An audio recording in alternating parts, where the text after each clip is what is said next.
Hassan Iqbal, what is this? It's a strip show, can't you tell?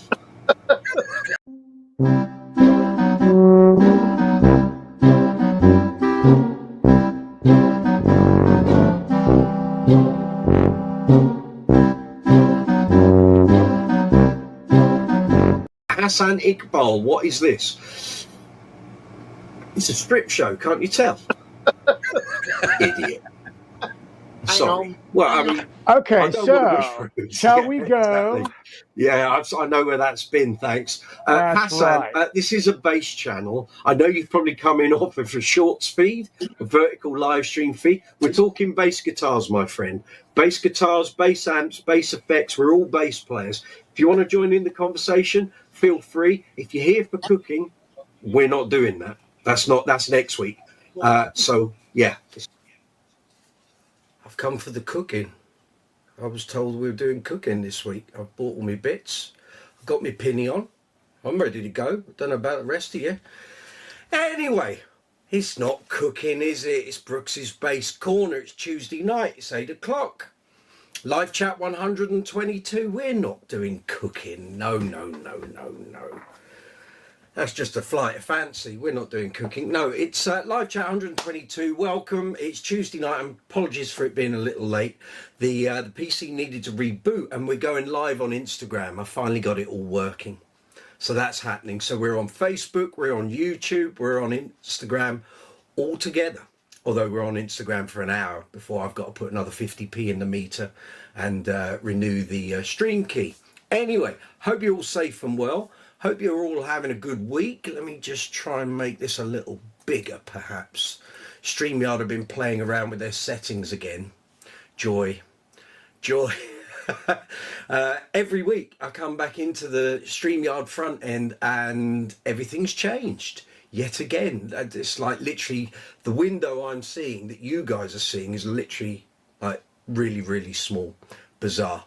Crazy behavior. Not sure why they keep doing this, but they do. So I just need to set this up. Bear with me a second, boys and girls. So that's better, and that bit goes there, and then we're good to go, aren't we? Excellent. Welcome. Hope you're doing well. Hope your bass playing's going well. Welcome to Brooks's Bass Corner live chat 122.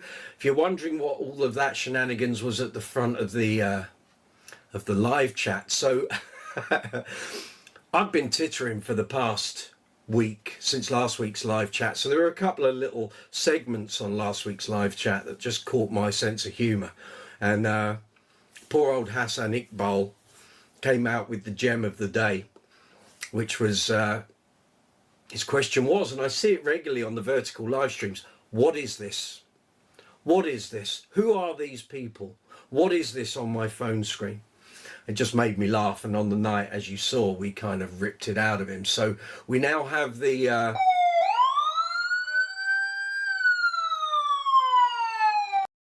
yes, indeed, we have that for the people that come on here and they're rude and obnoxious and want to cause an argument and generally come on and be a bit abusive. So when I see those people appear, we'll fire that little beauty up. If you want to come on here, talk about anything other than bass guitars, good luck to you. We're talking bass guitars, bass amplifiers, bass effects, bass accessories, great bass players, albums with great bass players on. You want to talk about gear or anything to do with bass, this is the place to do it. You're amongst friends. We're a very nice, welcoming community. If you come on here and spout off and get abusive and aggressive, you're straight out the door. So, since I spoke to you last week, let's think. It was a mad weekend. So, on Friday, I had a Queen tribute in Cambridgeshire. That went fabulous. Saturday, I was in Ipswich with Uncle Funk's Disco Inferno doing an outdoor festival. And then Sunday, same again, Uncle Funk at the Buzzstock Festival in Leighton Buzzard. And we had a blast. I've filmed loads of content. There's going to be a gig vlog covering all three shows. I will get it up here on the channel as quickly as I possibly can. I can see loads of messages, right? And I can see you, Mr. Millard, in the corner. Gareth Harrison, good to see you. Westfort, good to see you. Thank you for joining in my very brief live chat this morning. Dawson, good to see you too. There's me saying I'll be there in a couple of minutes. Westfort and Dawson keeping the chat going. Very good. Gareth, yeah. And Jamie, yeah. And Hey Pink Show tried the Wendy's Fuego meal. It's too spicy. Dawson, I've got a question for you. Right.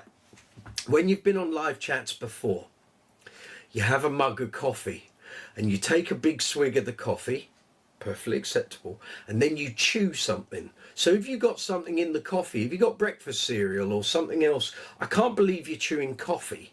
I'm sure you haven't got grains in there. So you tell me, what are you chewing on when you drink your coffee? It's caught my eye in a couple of videos, and I've thought, what is he eating? I don't know. So like I say, my other half puts her breakfast cereal in with her cup of tea. So it's not a weird thing at all. But I'm just wondering what you're chewing on. So anyway, I put that question out to you. There's me, there's Jamie. Very good. Yep. Curry gets pretty. Yeah. Oh, look at these messages. Westfort, you have good news. You might get the King bass from Marcus. Okay, very good. Spill the beans. I want to know. Lil Bud, hi, good to see you. Welcome.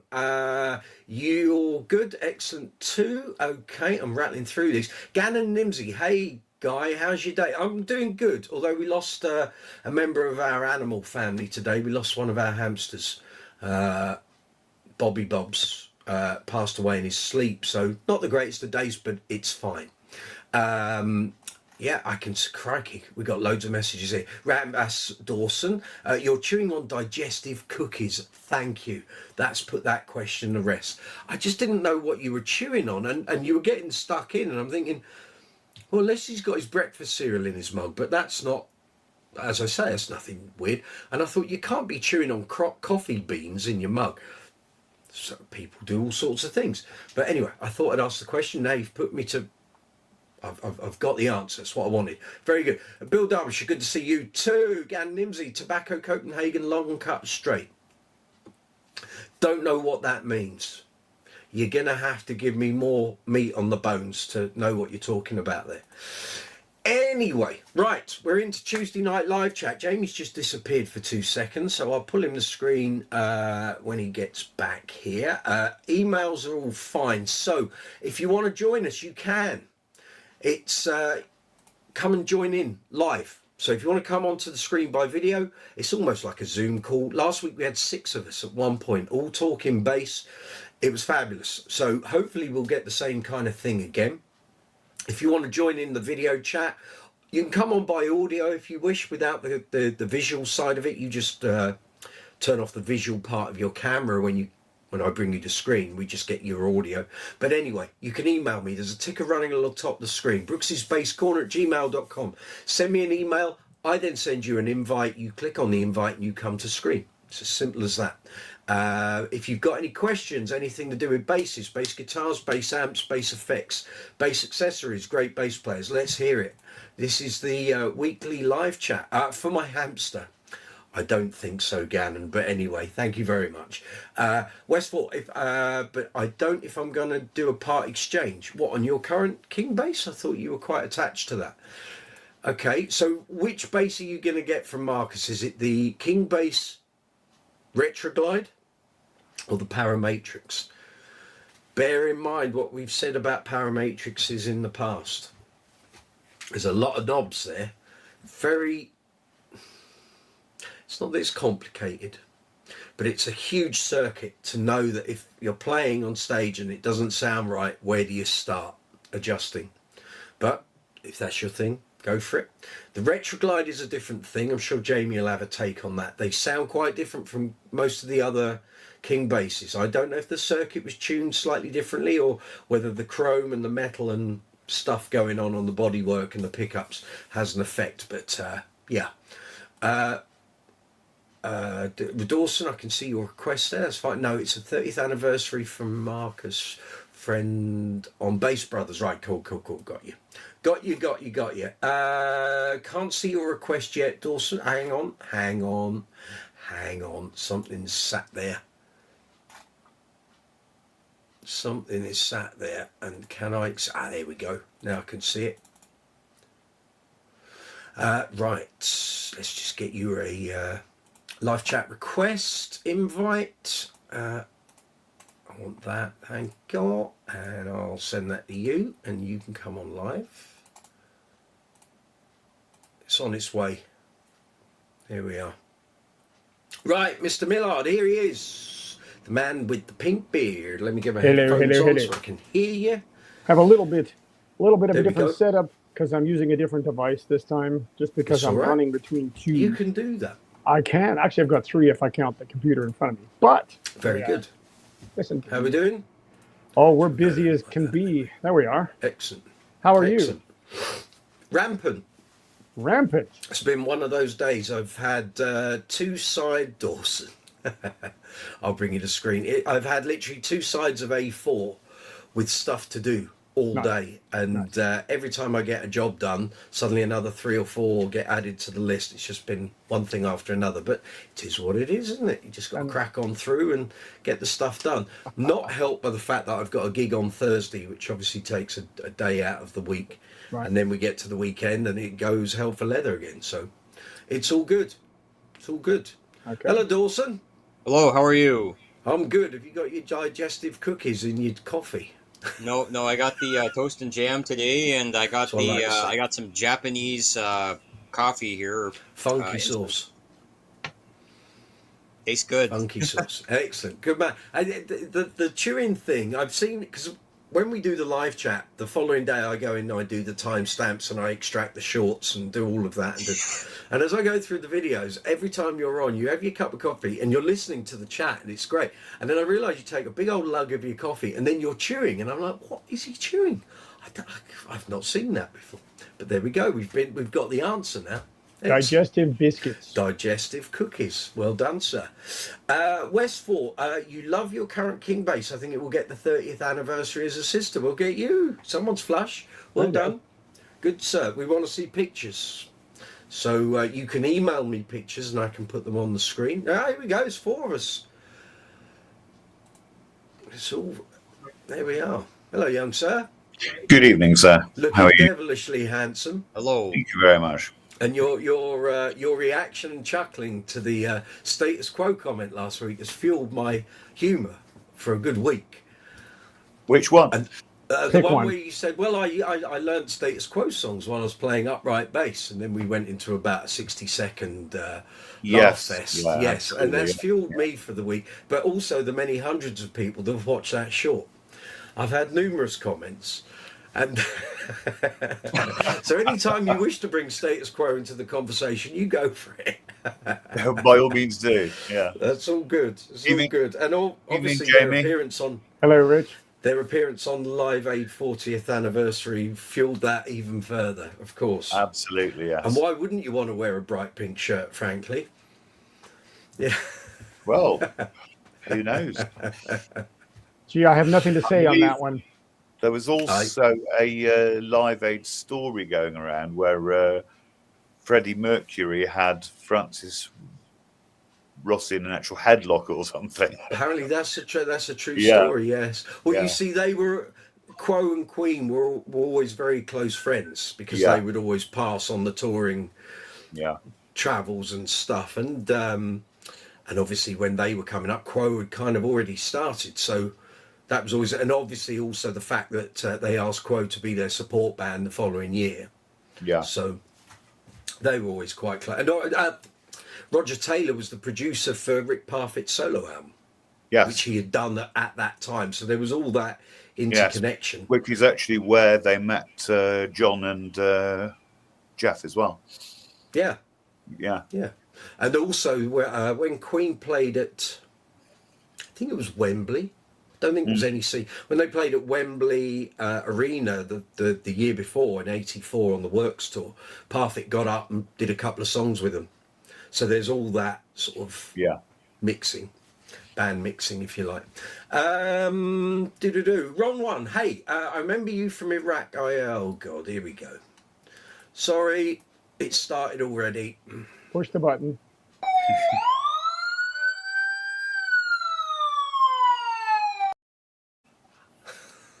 Done. Okay, shall we give him one last chance? Ron, you've got one more chance at a reasonable message, otherwise you're gone.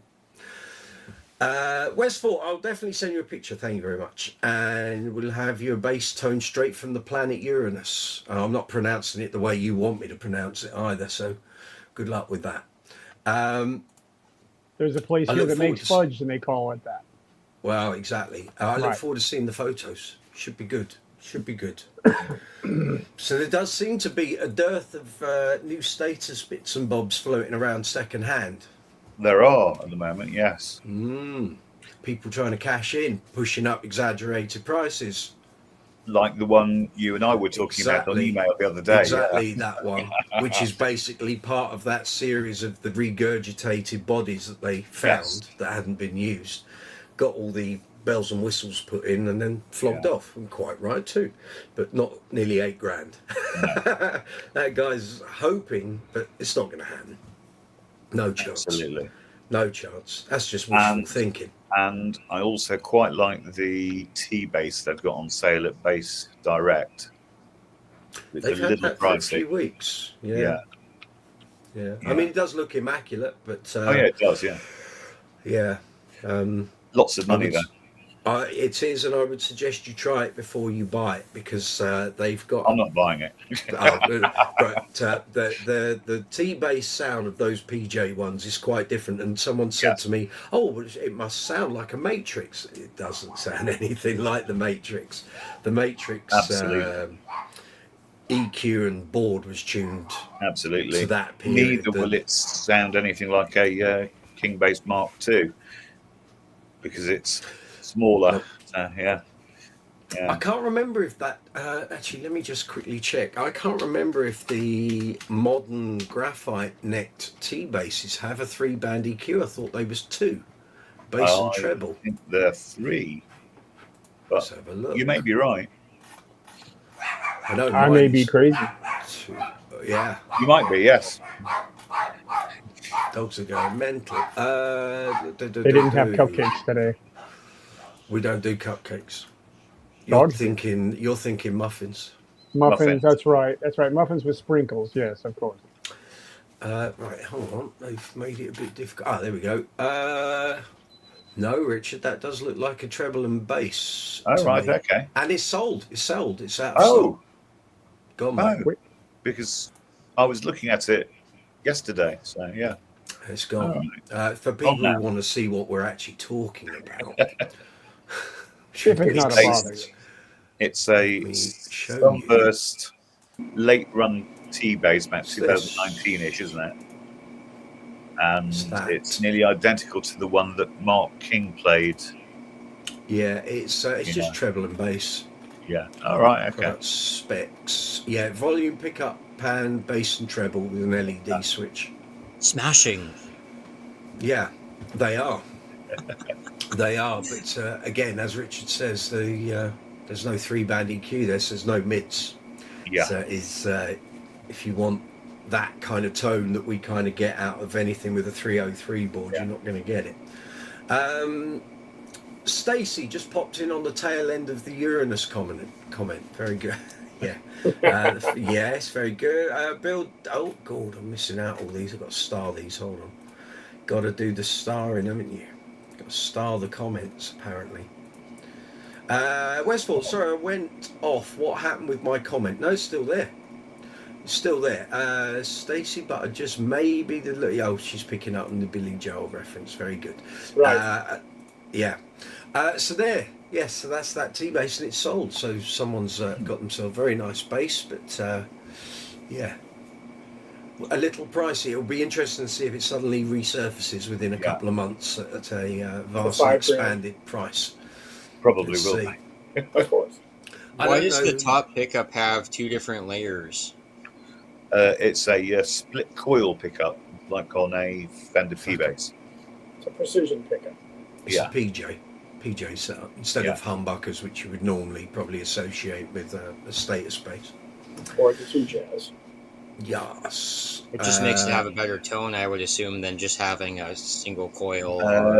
PJs are a bit different. You get a bit more thump from the front split coil, but also the P&J system, usually the two sort of to a certain point cause each other to sort of cancel out. So you get this sort of medium top range sort of plinky sound. Thank you, Rich. From them. It's all right. Yeah. That's kind of what that's... I guess that was part of Rob's thinking, is that if you've got that split coil in there, you haven't got to do the mid-range thing, which is the same thing as Spectre went for. True, yeah. They think it'll add enough sort of mid-range thump that you don't need a mid EQ, as I would always argue. Just put it on there. Just give people that option. You can dial it in as you need it. Yep. Thoughts, James? Thoughts? Well, I don't know. I was thinking Pino StingRay all of a sudden, but we can go down that road. I'm quite happy to venture down that road. Extremely deep pockets, then. If I had extremely deep pockets, there'd be a rack full of walls sitting. Yeah, I've read through the whole bass chat thread on it, and I kind of agree with most of the other people, which is they haven't missed the boat. They've sold all 10 of the $5,500 Icon examples, but surely you would have done all of this in the 80s and 90s or the late 2000s. It's like they've waited this long, and he's probably going to get half the money of the sales of the 10 $5,500 ones, so they're not going to end up making a lot of money out of it. In actual fact, I was asking a question which absolutely nobody answered the other day, which was, what happened to the StingRay through neck? It disappeared as quickly as it showed up. I know someone that bought one, and he loved it. He's a big StingRay fan, big Lakeland fan. He bought one, but as is usually his want, he buys something and sells it within about 6 weeks of buying it. I know, which I found, unless he's still got it, but he does go through. I won't mention names, but he does go through gear like I go through socks. Right. So he keeps buying things, and I've often said to him, "What are you actually searching for? Because I don't get it. I don't know what you're looking for. You love StingRays, you love Lakeland, so why do you keep going and buying sort of fancy exotic basses that have nothing to do with that sound?" And then when that bass can't do that sound, he starts ripping out the pickups and the circuitry and gets a luthier to put in a StingRay pickup and a StingRay circuit. It's like, it sounds like the thrill of the chase. There must be a degree of that, or a tax write-off thing, maybe. You're out fox hunting and you're looking for the next thing. Maybe. Mad scientist. There could be a bit of all that. And I've seen him buy repeat models of the same thing, like 5 years apart, thinking that it's going to be any different the second time, third time, fourth time, and it's the same thing. He buys it, it ends up for sale. And it's like, I don't know. Yeah, anyway, but he had one of the through necks, and he said it was really nice. Sustain was great. It had a slightly different tone, as you would expect, less of that bolt-on bounce that you tend to get. But he said it kind of made the StingRay less harsh, which I kind of get, because the timber's doing more of the resonating. But I assume he moved it on, unless he kept it in the case. But I can't say I've ever seen a picture of the guy playing it. So in, of course, general terms, what they probably did was they actually brought out the through neck, charged a massive premium over the bolt-on, and nobody bought them. Possibly, but one thing I would say about here, in terms of the UK market, was the fact that Strings and Things are fabulous, the UK distributor, but they struggle to get product. Right. There's always when a new model comes out, there's always a huge waiting list, and whenever I've spoken to the guys down there, they've gone, we're waiting, and suddenly the product comes in, it goes out to all the shops that have ordered it, and then you have to wait again ages for another batch to come in. And I'm guessing there just wasn't enough of a significant worldwide uptake. And maybe Ernie Balls, the company, just went, we're not making enough to justify. Think of all the extra tooling and stuff they're going to have done in their processing of building a bass when they built the same thing for 50 years, and suddenly they've got to do through necks. It's like, That's a different. We got to do something differently there. Okay. And they probably looked at it and gone, the margin isn't there. Tell you what, we will build the old bass and call it the Special. Or the classic. But no, well, to be fair, the Special was enough of a departure. There was enough of a the classic, exactly. The classic was a thing, but the Special was radically different actually, because the classic. Really nice. But the Specials had the roasted maple fingerboards and necks. They had neodymium pickups. And hardware was reduced in weight. 18-volt preamp as well. 18-volt preamp. Preamp was retuned, so the actual circuitry on the board is different. The compensated nut, all the other bits and bobs. So yeah, I think you might have got yourself confused there. So the classic was more like what we've just did and everything on it. Than the Special. The Special was like a reprocessing of what the bass should be. Yeah. I remember going through it in quite some detail with strings and things when they came out and they were at the bass show, and I went, oh, this is different. And then you plugged it in, and obviously we had loads of retailers there, so I could go and get a general off-the-shelf pre-Special StingRay and compare and contrast, and it was fairly obvious the pickups sounded quite different. Circuit was quite different too. So the ever-changing world of StingRay basses. But I have to say the Pino thing's just done nothing for me. But then I'm not a Pino worshipper. I never have. I love what he does, and I think he's an amazing bass player. But there's nothing really there that would make me think I want to play the bass he plays. I'm just not that way inclined, really. Well, the irony of the whole thing. And I think Go on. Your mic's a bit quiet, by the way. Is it? Like yes. No, it hasn't changed. It hasn't changed since last week. So. Okay, let me just see if I can. Right, talk to me. Talk. Okay. It's my life. Talk. Yeah, it's better. Yes, it's better. There's a fair bit. Have you got your aircon on? Yeah, I got. Oh, okay. Yeah. That's all right. That's all right. It's there's a bit of a whir, but that's okay. Let's just rattle through these messages. We'll come back to the Pino StingRay. Westport, how much is the King Bass 30th is going to be priced? Do I think? What do you think, Not Rich? that much, I don't think. It's not that special, really, is it? It's got the different LEDs in it, and it's name lit up on it. But apart from that, it's not that different. They're limited in number, so I think you're probably looking at about, Bass Brothers are going to want to make their bit on top, so I think you're probably looking at 4.5 to 5.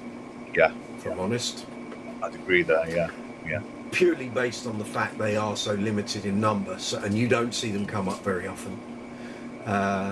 Happy shopping, Westport. Happy shopping, yeah. That's going to be a fair old piece of cash. But there we go. Gareth, bet my other half, better half, cheeky swine. Half was gutted with Jeff Lynne cancelling. Yeah, although she wasn't going for ELO, she was going to see Doobie Brothers. She's a big Michael McDonald fan. So she was going for that, but she's going to see them at the O2 and Birmingham this week. So, or is it weekend and next week, I think. But yes, it was a shame, a big shame how all that happened. I've heard from someone who is in the know, although I know 3 of the people that are in that band, but I haven't asked them. It might have been sepsis, which caused his illness. But and if it is, that's fairly serious. So so best wishes to Jeff Lynne. Owen Curtis, when are you guys going to have Geddy Leon? Well, now I probably could contact him. Right after the cooking, of course. Absolutely. Yeah. So what we want to do then is everybody has to have one of these. Yes. Geddy Leon. So. That's right, and we'll worship and go. Ooh. That's right. That's it. Get him on. I probably could contact him. Somehow I don't think he will come on here. But I will try my best. I have contact details, so we'll see. I can't roll out all my big surprises one after the other, week after week. I've got to string them out. I will try my best, Erwin. We'll see how we get on. John Cooper, good to see you. How you doing? Good evening. Hope you were. Yes, right. Here we go. Marcus Miller on Saturday. Missed you. I couldn't get there. Came off stage at about 6:25, and I didn't leave the venue till what time is it? About 6:50. And there was no way I was going to get to Camden on a Saturday in the summer, coming out of Ipswich, and Ed Sheeran was playing, hometown gig. Traffic was abysmal. There was no way I was going to get there, John. So in the end, I just thought, here we go. He's got the Rush stuff, hasn't he? Well done, Dawson. Don't tease me, Brookie. That's it. Quite. But there was no way I was going to get there, and there was no way I was leaving a couple of basses in my car in Camden. No chance. And I wasn't carrying them to the gig either, so that wasn't happening. But let us know how it was, John. Was it good? Westport, Through Neck StingRay, never heard of that. They did them for a while. When was that? 2017, 2018? Yeah, about. Wasn't that long ago. 18 around there, yeah. Do you know what? I played one. We did an article for, I can call this up actually. Right, I'll put this on screen for you.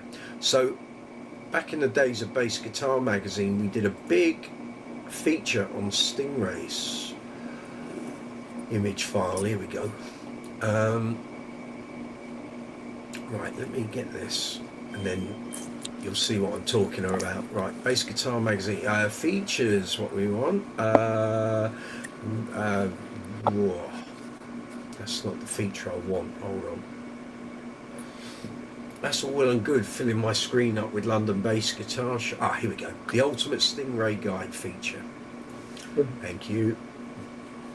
Here we go. So I went to Strings and Things in 2017 and then 2018, and I got to try out pretty much every StingRay they had in stock, and they pulled out loads and loads and loads. And we went through them as methodically as we possibly could. So some of these are pictures, not necessarily of the bass I had in my hands, but the exact same model. So we were going through them, going from the cheap up to the premium, and we had to wait for the neck through StingRay, which was forming part of this feature. We had to wait for it to come in. And eventually it arrived, and it took like ages to come through customs. We were waiting days for it. So that's that page. Yeah, so I'll give you an idea of the things. So one that's going to pop up here, the one in the middle, is a Koa-topped sterling, and I can honestly tell you that wasn't very expensive, probably about £900 at the time. Amazing. It was far better sounding than some of the American full whack models, and I should have bought it, and I didn't. I was after some other basses at the time, and I regret not buying it because it sounded fab. If you see one come up secondhand, grab it. The quest Koa just does continues. something. Well, if I see one again, one came out secondhand a while back. I think they wanted about 1,300 for it, and I was like, nah, too steep, not bothered. Right. But if I saw one at a reasonable price, I'd go for it. But the Koa certainly added something to the mix. Not a timber that StingRays are usually made out of. It's either alder, ash, poplar, obviously with the Pino models, and yeah. So I'll put up the last one. Hold on, where are we? There we go.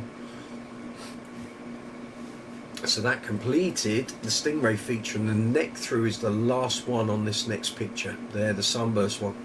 Yeah. And it was great. It was really good. But I can't remember. It's isn't it? It was good. Obviously, you don't get the full effect until you turn the thing around, but it certainly added something to the tonality. It took away that clankiness that is there if you turn all the EQ up and you start running at full whack. But it sort of gave the bottom end a bit more authority, a smoothness that wasn't there before. But a really nice bass, really nice. So, I mean, it'd be interesting to go on the Music Man forums and see what the general consensus is as to why they stopped producing them. There's not many of them floating around here even. There aren't. You don't see many turn up. But again, I think maybe at the time, they weren't a desirable enough addition to the range, if you like. Well, people had always said, "Oh, I wonder what a through deck Stingray will sound like," and then one comes out and no one really buys it. So, what's the company to do? You know. Yeah, well, you could purchase some cheap. Cool. That's right. You could purchase some cheap, made in the late '80s through the '90s and the early 2000s for under $1,000. Why would you spend 2 times as much just to have a neck? Quite. But then again, you and I both know how Stingray collectors, they can be full on. They're like Rickenbacker collectors. Trust me on this one. It's a bit like that. And Sadowski collectors, you know, they go a little full on. But anyway, Andy Peacock, oh, here we go. You are out of here, my man.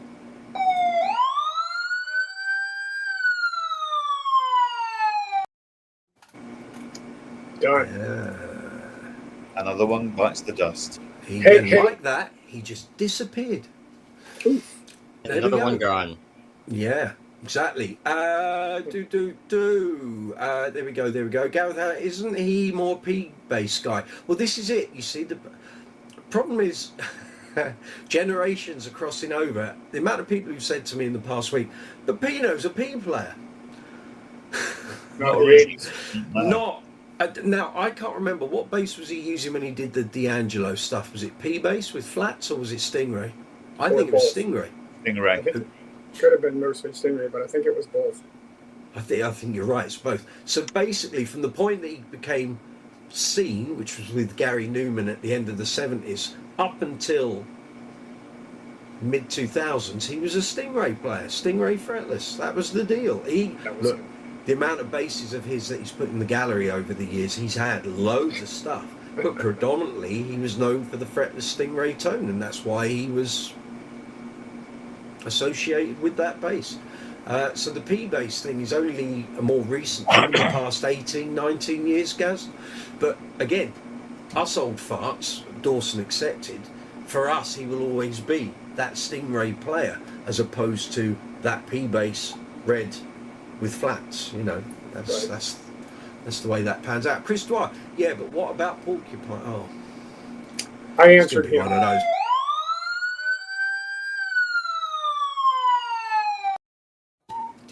Dee. Sometimes I think the cooking might be a better idea, you know. It depends on what you're cooking. You answered him. What did he say? Right, what about porcupines? They play. Oh, very good. Well done, Joe.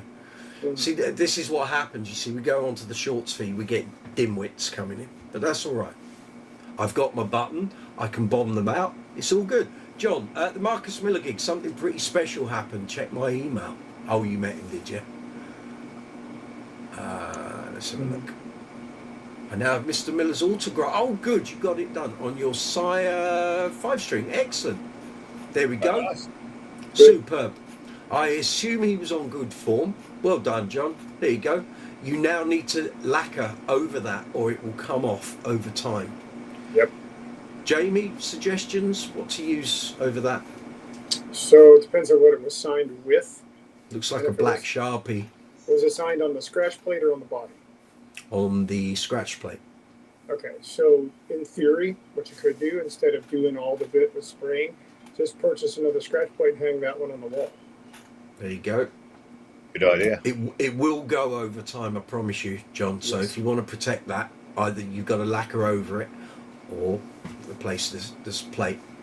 Unless you're not taking it out on gigs, it's just going to be at home. But I think generally over time, because it's written on plastic, it doesn't adhere to the surface that great. But well done. Hang on, let's share. I need to save those, so bear with me a moment, and we'll just save them in there, and then I can show you the waiting masses. Generals gathered in their masses. That's it, apparently. Just like witches at black massa heads. Yes, okay. I'm waiting for Stacie for the next line.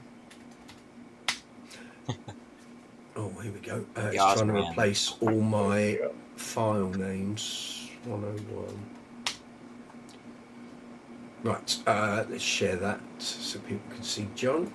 You're doing well this year, aren't you, John? You've got Marcus Miller, the bloke from the, was it Pink Floyd, Fleetwood Mac, me, I tell you, you're racking them up, the celebrities.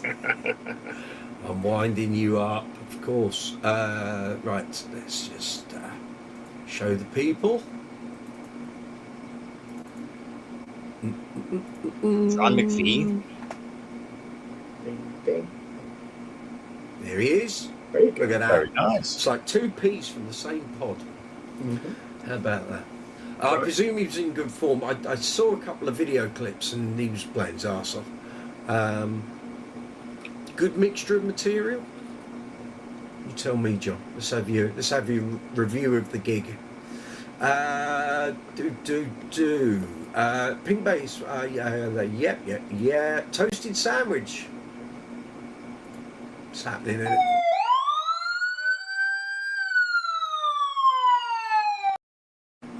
Hassan Iqbal, what is this? It's a strip show, can't you tell? Idiot. Sorry. Well, I mean, okay, so shall we go? Exactly. Yeah, I know where that's been, thanks. That's Hassan, right. this is a bass channel. I know you've probably come in off of a shorts feed, a vertical live stream feed. We're talking bass guitars, my friend. Bass guitars, bass amps, bass effects. We're all bass players. If you want to join in the conversation, feel free. If you're here for cooking, we're not doing that. That's next week. So, yeah. But I did come prepared for the cooking, honestly. Time for pasta. Time for pasta. Gentlemen, can somebody explain to me what all this cooking is about? Did I miss Because something? I said to the guy, if you've come onto the channel, because now we're on a vertical feed, we draw people in from the shorts feed. So you get people who think they're coming to see like a giraffe cleaning session or cooking. So I said jokingly last week, if you've come for the cooking, we're doing that next week, as in this week. So the gag is, I've turned up with my pinny and my utensil. I'm ready to go. You want to do cooking? Let's go. You know, I can knock together all sorts. You'd be surprised what I can put my hand to. We actually could make string stew. There we go. I'll clean your strings, get a nice big pan, drop of vinegar, heat that Boil up. them up. Boil them. 5 minutes. Perfect. There you go. Pasta a la string. It's a toasted sandwich. What site is this? It's Cooking Channel. Push the button. That's it. Yeah. If you want to come, well, he hasn't posted anything particularly horrible. So if you want to come back with another comment and talk bass, then that's all good. If you want to just not, then that's fine. I'll bomb you out. So we will hold that there for the moment. Lauren Quintana, good to see you. How did you enjoy Level 42? I think you went to see them in Barcelona at the weekend, I think. Or am I getting you mixed up with someone else on the community tab?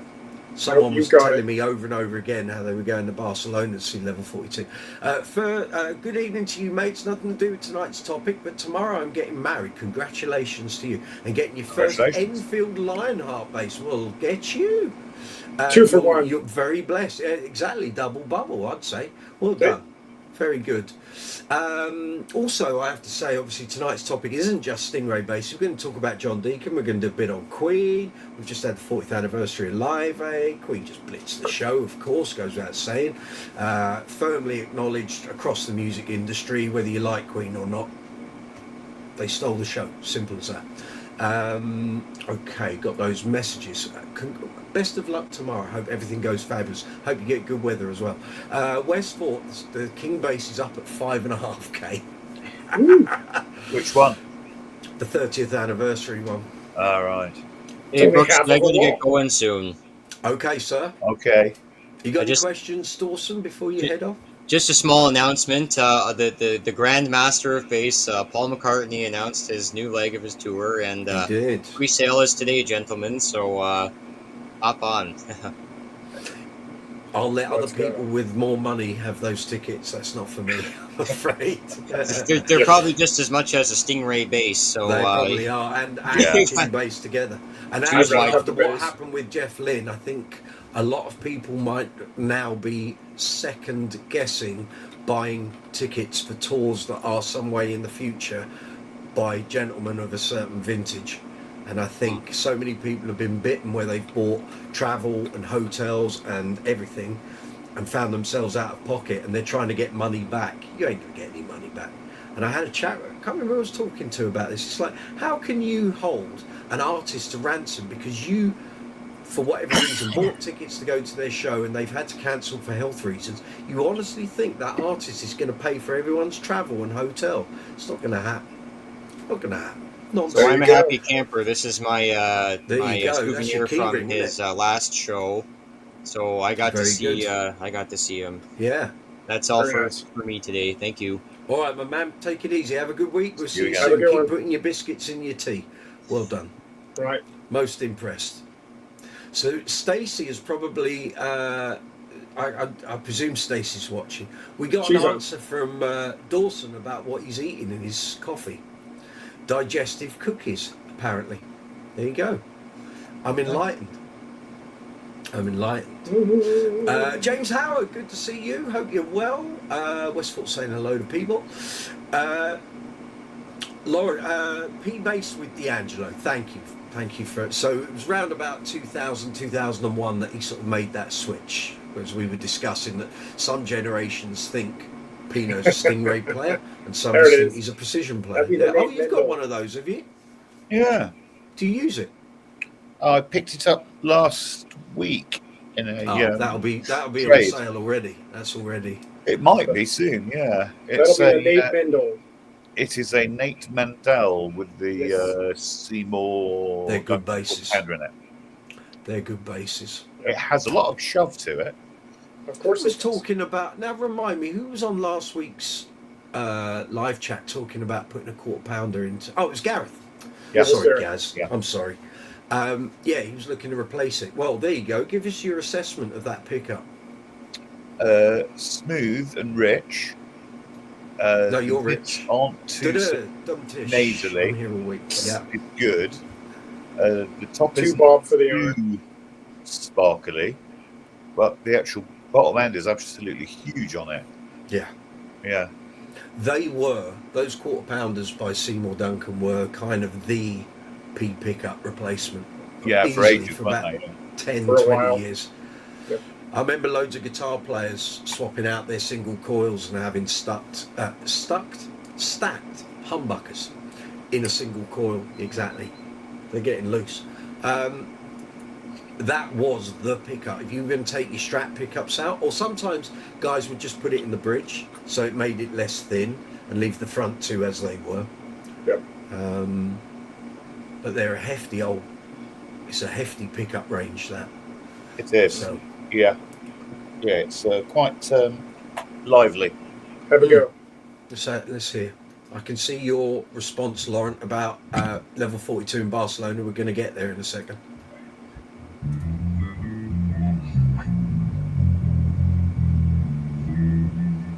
Give us a little juice, Rich.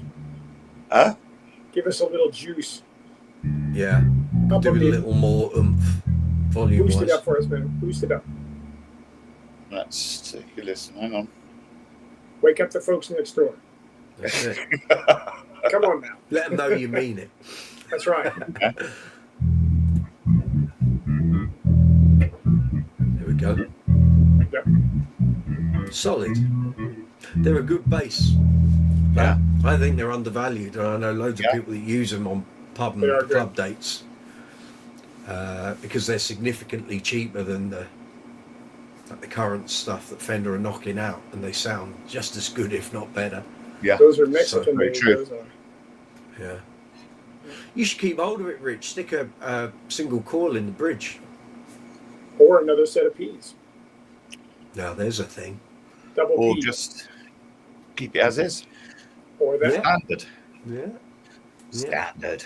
Very nice. Yeah. Okay, Lauren, tell us about level 42 on Friday. I heard, I think it might have been you messaged me to say that they didn't think the vocal mix was very good. The band sounded great and loud, but the vocals were just totally shot in the mix. Like you couldn't really hear anything. You certainly couldn't hear anything of Mike and Nathan. So can you confirm that?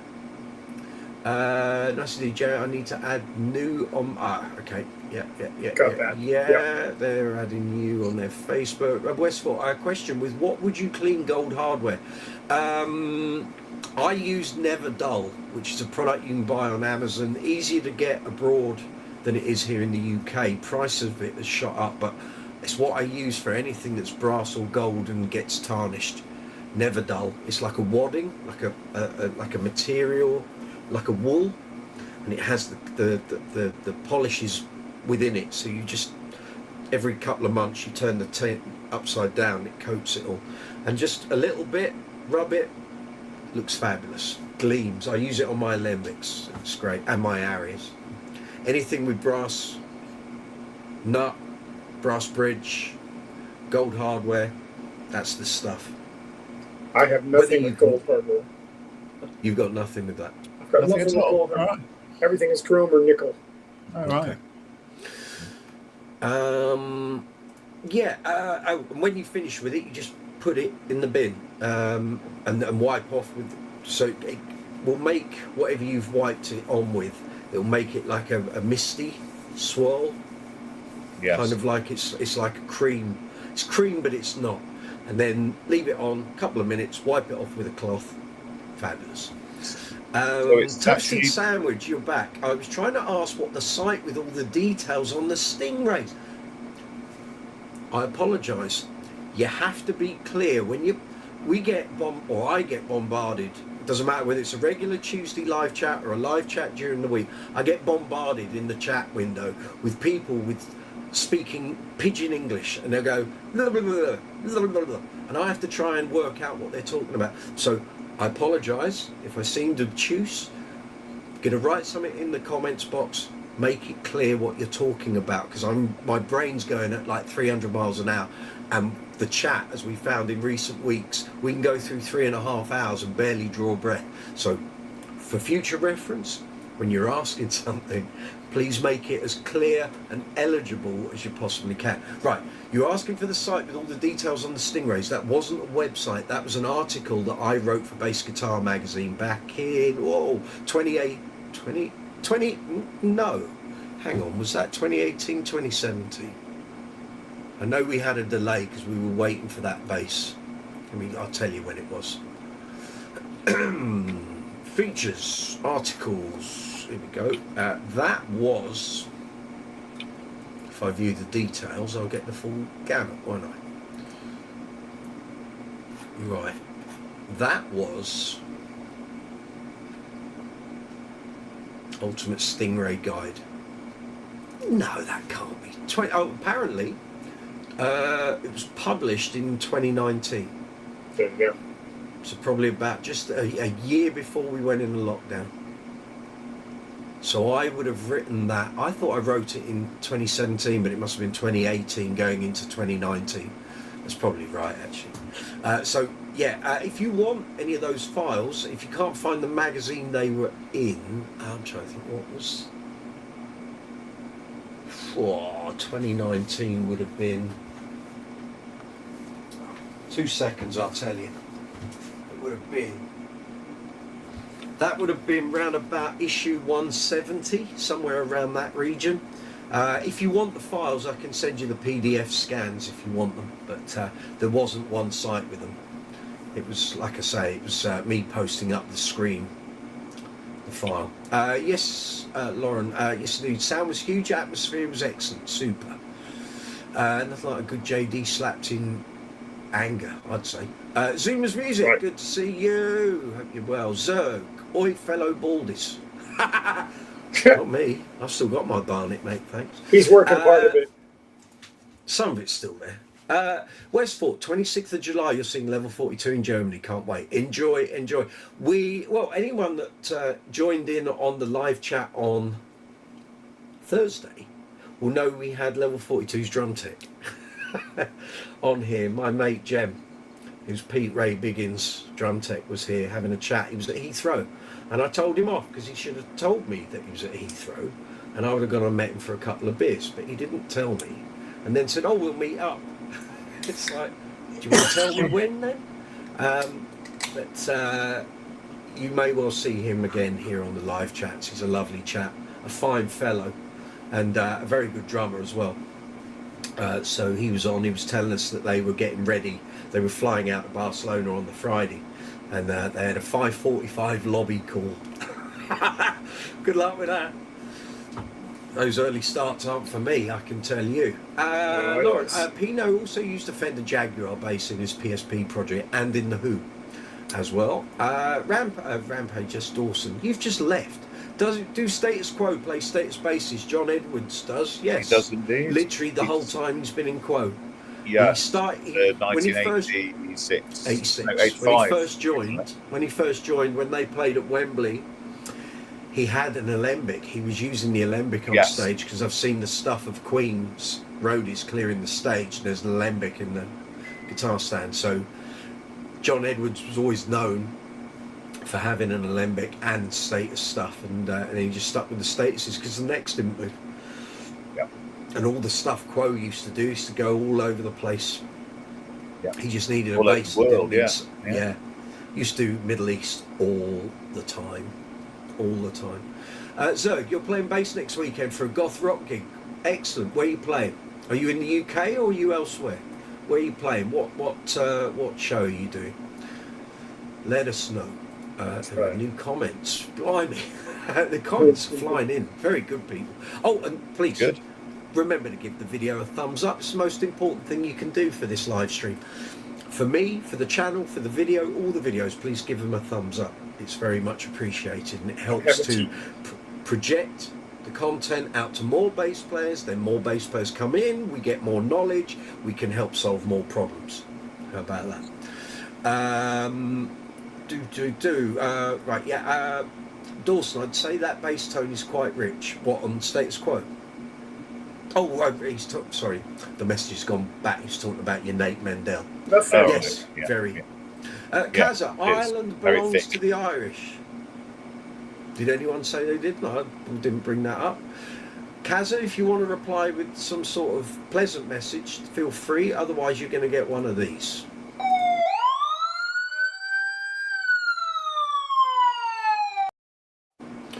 I'll await your reply. Zerg, glasses cleaner stuff. XV for cleaning gold hardware. Okay. Gareth Harrison suggests Brasso. All these things are good. Neverdull just works for me. It cleaned all the crap off first. Just things like, do you recall the old tins of Duraglit? Yes. Yes. That was actually good. Good stuff. I just find Neverdull, it's cheaper than Flitz polish, which is what Alembic recommend for cleaning their hardware. And Neverdull, when I bought my tin in 2018, it didn't cost very much. It was about £8 on Amazon. Now it's something like about £30. When I last looked, I don't know why it's all suddenly gone up in price, but it is.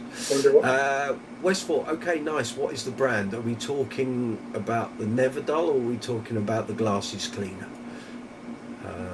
I don't know. Lauren, they had some little sound PAs, but I was second row, and as I said, the sound was huge. Bass sound, in my opinion, maybe not as clear as it should be. I don't know why that would be. Maybe it's the venue, maybe. But the vibe was amazing. Excellent. Toasted sandwich, yeah, my first question just sounded like I was lost. That's okay. You are forgiven, my child. It's all good. It's all good. Today on the Father Brooks Lord show. hath spoken. That's it. If you don't misbehave, Jamie doesn't get his pink strap out. All right. Very good. Yeah, I can see all these things. Lauren Quintana, mistake. We were doing French back and forth. Right, very good. Rock fan, good to see you. Thank you for joining in on the live chat on Friday night. It was good to see you. I did a 3-hour live chat after my gig on Friday, and After your gig? After my gig, I was finished at 9:15 on Friday. On Friday, yes. I was gigging on Friday. Yeah. What And time it was did you 30 finish? degrees. I was indoors. Oh dear. With all the windows closed, in a room full of 200 people for a prize giving, and by the end of the evening, you weren't we pretty could have sight. wrung our shirts out into a bucket Nice. It was horrendous. I'll just leave that visual with you folks. And That's the 5 stone. That's the 5 stone gig. That's when you drop right. 5 stone. That's exactly it. Overnight. Yeah, that's See? right. Yeah. Yeah, that's scary. I was started at 7:05. I was finished at 9:15. Easy one. Very good. Very. I was in my hotel by 10:05, and the live chat started just after 10:30. Once I'd got 2 pints of cider from the bar. And his eyes were about this far open. By nice. the end, yeah. And I slept thoroughly soundly that night. I'm certain. Very nice. It was and all very good. afterwards, I played on the Saturday at Alveston Hall, Warners, up near Crewe. Yeah. And yeah, brilliant evening. The whole weekend was good. Yeah. All the gigs I did. We were worried on Sunday there might have been some rain incoming because the clouds started popping over, but it was okay. We got through it, and all 3 gigs had a blast. Had an absolute blast. Good deal. There we go. The poll is up. For those who wish to do that, please give the video a thumbs up. It is the most important thing you can do for me, the channel, and this live chat. So please, all you got to do is click it. It doesn't cost anything. You just move your mouse or on the phone. Now Statii brought something to my attention. So she said, when you do the live chats, people are watching on their phones. It is not easy or obvious to see where the thumbs up is. So can someone who's watching this on their phone, on the YouTube app, please tell me where the thumbs up is? I'm in the middle of doing it, so it's a bit trickier for me. But tell me where it is, because clearly we get, or some of these live streams, like the other week we did 3,300 people when Lee Sklar was on. We didn't get 3,300 likes, which I accept. Not everyone's going to do it, and I can ask till the cows come home, and most people aren't going to do it. But if you could do it, that would be fab. There's some messages here. We've done that. Oh, Richard saying you've got Victor Wooten signed plate. Very good. Yes. I think I've only got one of my basses signed. It was signed by the previous owner when he went to see Mr. Big. So the back of my Attitude, the back of the headstock has got a Billy Sheehan signature on. In actual fact, that message should actually have a picture attached. It has. That's how I saw it. Yeah. Yeah. What's this? Geddy. John Cooper. You're in your... I'll tell you, you're hobnobbing. You're going to be catching me up, aren't you? Very good. Looking very suave there, John. With the mooey as well. Lovely. Excellent. Superb. Well done, guys. We'll have to have a rogues gallery. I'll do this. We'll do that another week. I'll get all these. I'll save all of these. Zuma. He's going to grow. Come on. Can you join? Yes, of course you can come in. Right. Let me see. Do I need to renew the invite? Nope. You're right there. Zuma. You can come in. Sent you the invite, sir. I see some flashing signs coming in our distant future that's going to happen very quickly. Have we now? Where are they? Oh, yes. Yeah, we can do a couple of them, can't we?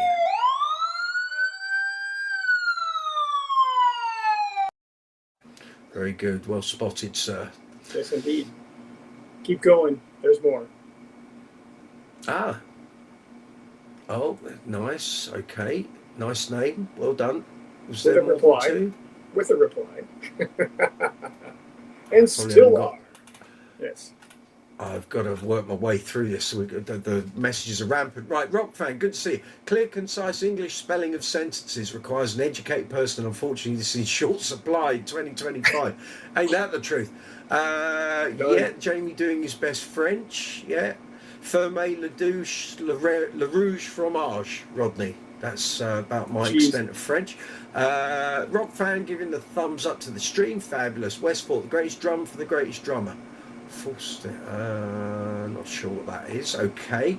Thank you, Lauren. Very good. Oh, drum tech. Yep. Dawson, you're there just doing chores. That's okay. We've all got to do them. Westport, got some news. Bass Brothers can do a part exchange. You're definitely going to do a King bass trade. Ooh. That gives me ideas. You got to look after that then, Westport, because you can't replace that bass. Make sure you get it insured. You can't get another one easily. Rich, how many of them? did they make? I can't remember. I think it was 42. Not a lot. Didn't they do 42? I think so. Yeah. It was limited to 42. There's Imagine that. 42 of those. There's 40 of the remake S2s. Yeah. 40 of the remake S2000s. Yeah. And then the King Bass 2 was also quite a low number. That was 60. Yeah. So you've got to insure it properly, Westfort. It's going to be a pretty penny, I can assure you, because you're going to be basically insuring irreplaceable. It's irreplaceable. So you've got to insure it for what you're paying, unless you want to insure it for more, so that if it did get stolen, you get more back, but you can't buy another one. So unless one comes up, it's not in your hands. So make sure you get it insured, my friend. Lauren, got to go. Unfortunately, that's okay. You're getting married tomorrow. He's getting married tomorrow. Exactly. 4-day celebrations to come. I love you. You are great. Well, thank you very much. You go have a great weekend. Congratulations. Good luck. Middle Cheers. of the week. Have a great week. Enjoy. Have a blast. Zoomers come in the screen. Here we go. Welcome, sir. Good to see you. Hello, Zuma. everyone. How are you? Where are you? Los Angeles, California. There we go. He's out There west. we like are. me. Yeah, There we are. He's on his lunch break. He's joining I'm on my me. lunch break. Yeah, How are There you? you go. good. I'm so glad to be here. I became a fan of your channel when I saw that big all my bases kind of a breakdown. I said, The hey, collection video. yeah, wait a minute. This guy's into JTs, into all the stuff. I'm into marking, everything. So I said, All okay, of that. great. Yeah, If we I have a stand lot out of the way. You have at common least one instruments. JD in the pile. Awesome. There's one JD. It's all there. Yes. And there's more hiding, but I can't show you those at the moment because my room is in a complete state of disarray. I totally Another get it. time. I need to do an update actually to that collection video because there's already another 11. So There always is, isn't there? You it can never see my stops. SB1000 poking out the back there. Very nice. Quality bass there. Quality bass. I'm just very quickly going to rattle through these messages so I catch up here. So Lauren has gone. Rock fan has fantastic special effects. I've got loads of those. Don't worry about that. Mirza, good to see you. You came on Friday on the live chat. Good to see you. Toasted sandwich. Pretty sure Brasso has abrasives in it, so it might contribute to the gold wearing off. I think Brasso, by its name, is better for brass than gold plated hardware, but just try a small section. You'll soon realise if that's going to take off the gold lacquer, then just don't carry on. Pledge polish. Pledge, maybe. So you could say gold hardware and then find out it's brass, which is why you want Never Dull, because that's got to remove the tarnish as opposed to general sort of dirt and nonsense, you know. Yep. Thank you for that heads up, Toasted Sandwich. Lauren, thinks this is going to be something. Yeah, cool. Well, you have a good week anyway. King Charles, hi guys. Been having a problem with my Fender 75 reissue bass. The bass is choking at the 15th fret. Neck relief is perfect. The action is set around 2.5 at the 12th fret. Sounds like you got a high fret. Yeah. And also those 75s often have that 3-bolt neck with The micro tilt. Okay. shim. King Charles, if you turn the bass over, look on the plate that's connecting the neck in the neck pocket. Doesn't matter whether it's got 3 or 4 bolts, but is there a little hole? In fact, I will get my Marcus and then I'll explain it to you. Live examples. Perfect. It makes things easy rather than trying to explain it and people getting confused. So this is here the is one Marcus. that Michael made earlier. Exactly, when I was doing the cooking. So this is a 3-bolt, doesn't matter. Let's have a There's curve. a little hole there. That's a micro tilt access point. So in there is a screw. It's like a bolt, and it's facing towards the neck pocket. And as you turn it, it pushes the screw up, which then kind of pushes the neck pocket and the neck together more.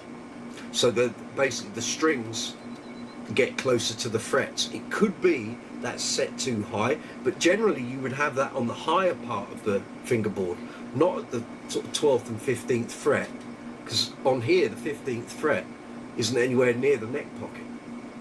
Normally it works along these higher frets here.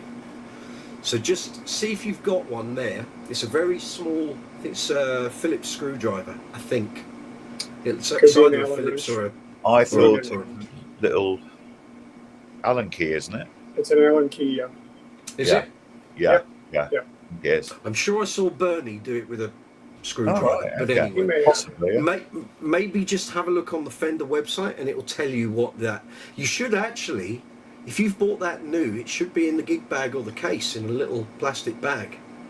You should have the wrenches, but if you bought it second-hand, you won't necessarily have that.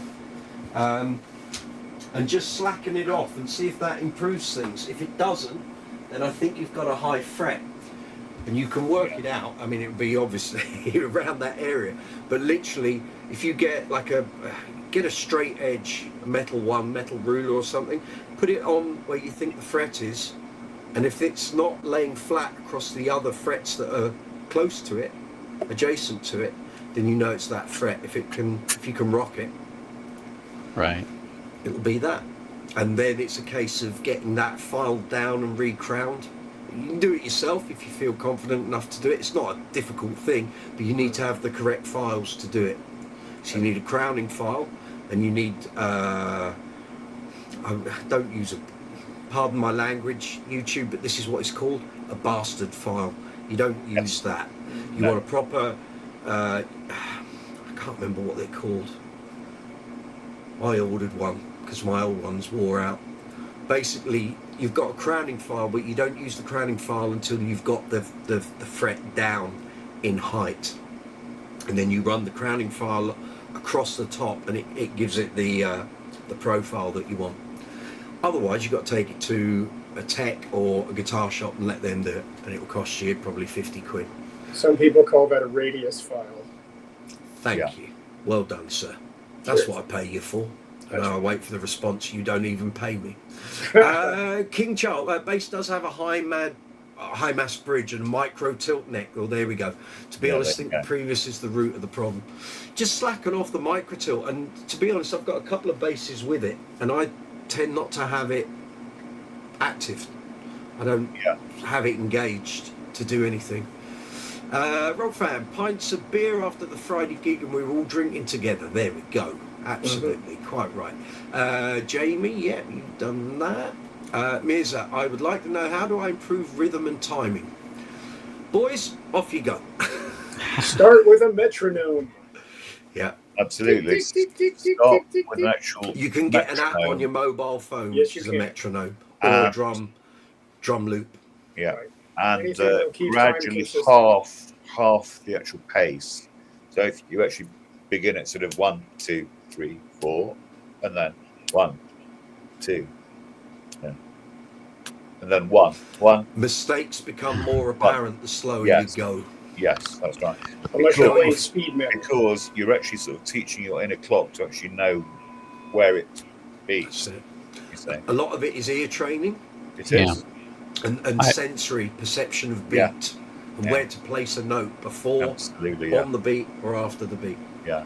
I would add, for me, the most valuable thing that I can do for myself is record yourself and listen back, because even now, after 30 plus years of playing bass, I still play along to something. I think, oh, that's pretty good, I got it, and then I play it back after I record and I say, oh crap, what the hell? So you gotta listen to yourself, and the more you practice, the easier it becomes to record and not do 20 takes. Maybe you get down to 10 takes, maybe you get down to 5 takes, and then maybe you get down to that magical, oh, I did it in 2 takes, because it's just practice. You just have to keep practicing and listen as you play. I've been doing some recording recently. I've been doing these videos and recordings for John Beadle's YouTube channel, and I haven't done any recording for quite a while, and I'm quite appalled at how some bad habits have crept into my playing, and I wasn't aware of it until I listened back to the recording. I was like, why are you doing that? Why are you doing that? There's no reason to do that in that place. And muting. I was it wasn't more that, it was feel things. Okay. Like there was a certain feel, like we've just done Heartbreak playing early or late or whatever. playing Heartbreaker by Pat Benatar. All right. And there's a little solo section in the middle. And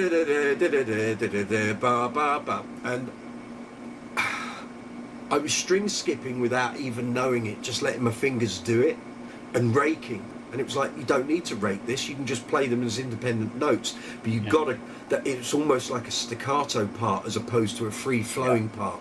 So you had to make the note stand out on its own merit. It couldn't be a slurred note. You couldn't go...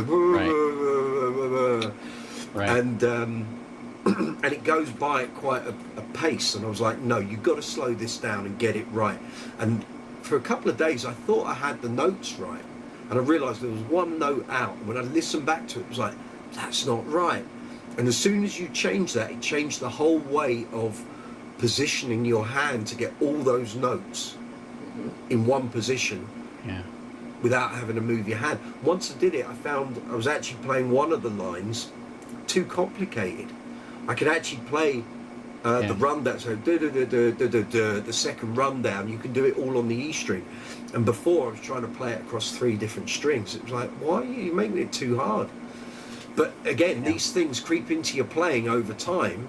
They do. And sometimes you see complicated things and you find a complicated way of playing it. Whereas if you just sit and think, actually, what are the actual notes? You can simplify it. And ever since I've made that realization that one of the notes was wrong and I could move the position, the whole section suddenly played a whole lot better. I was like, and if you need something to get yourself kind of jump started in this way, I used to do this with students a lot when I taught more than I do now. That would start them with a very, very simple song. Doesn't require a lot of movement, but the idea is if you get those notes, and here's the song I use just so you know. Very simple, Sharp Dressed Man. Yeah. Because all you're doing is you're picking, because you're doing C, G, and D with a little turnaround. And all you have to do is ride the note, but get all of the notes in there, whether you're picking or fingers, and keep it consistent the whole time because it doesn't change until you get to the other section. Mm-hmm. And that's how you train your ear to hear the notes with the beat if you're not used to sitting with a click or sitting with a metronome, whether it's an app or otherwise. Hmm.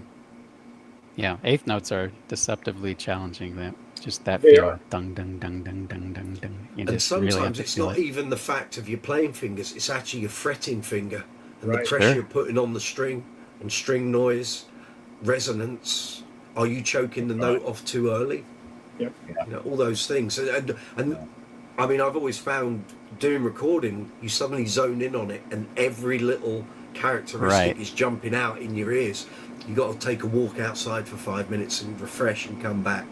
Yep. Otherwise you end up going down a rabbit hole of obsessing over every slight nuance. Now, if you go back and listen to isolated tracks on YouTube of famous bass lines, famous bass players, listen to the original part without the rest of the track. Sometimes, pardon my language, it's bloody horrific. You know, some of John Deacon's bass lines, "You're My Best Friend," is horrendous to listen to. Yet you put it in the mix with the rest of the song, sounds immaculate. Yeah, in the context, Rio's got, he speeds up and slows down. Yeah. Yet you put it in the context of the rest of the mix, it's perfect. Yeah, because everybody's playing along together with the it becomes very easy to get hung up on little things, and actually when you then put it into the mix with the rest of the track and the instrumentation and the arrangement, it actually is fine. But when you listen to it starkly on its own, it's like, Jesus Christ, the tone is dreadful. But it's not. And I'm waiting to see how that Pat Benatar track comes out, because to me it was like, I played it fine, but I'm not convinced by the tone. But the guy I've sent it to's gone, it's perfect, it's fine, it's what it needs to be. We're going to run a compressor. He likes every track to be completely naked. Don't do any EQ or compression. We do all that at our end. So it's like, well, off you go then. And if they want me to redo it, they'll ask. Quickly rattle through these messages. People saying about where to give the thumbs up. So on a YouTube live stream, middle top of screen, directly below Brooks's Bass Corner logo. Thank you very much, Rock Fan. Toasted Sandwich, you've got to press and hold on the stream. The description is also hidden in there. So here we have the differences between iPhone and Android. Right. This is how the app displays it. Westport, you need to click on the thumbs on the up part, and it's going to bring a window which you can add a thumbs up. Thank you very much. There we go. Westport, yes, they did 42 of that 30th anniversary King bass. I thought they had. Lorenzo Tanzariello. Hey, good to see you. You came on the live stream, I think, Thursday or Friday. Good to see you. Westport, yeah, first concern is the delivery part. Okay. Graham Potts, good to see you. Haven't seen you for a while. Thank you for joining in. Good to see you. Hoyt, a song released today that I played bass on. I enjoyed listening to the final mix. Good stuff. This is the thing, recording parts. It can be hair raising, but yes, again, like I say, just sometimes the part you've recorded sounds horrible on its own. Put it in a mix with the rest of the instrumentation, it suddenly brings the whole thing to life. You just never know. And if a producer or an engineer isn't happy, they'll tell you. Yeah. You know, you got to do it again. You got to do it again. I see some graphics coming. I see some graphics coming. Oh no. Okay, Ragnar, you can either talk properly. This is a bass channel. We're talking bass guitars.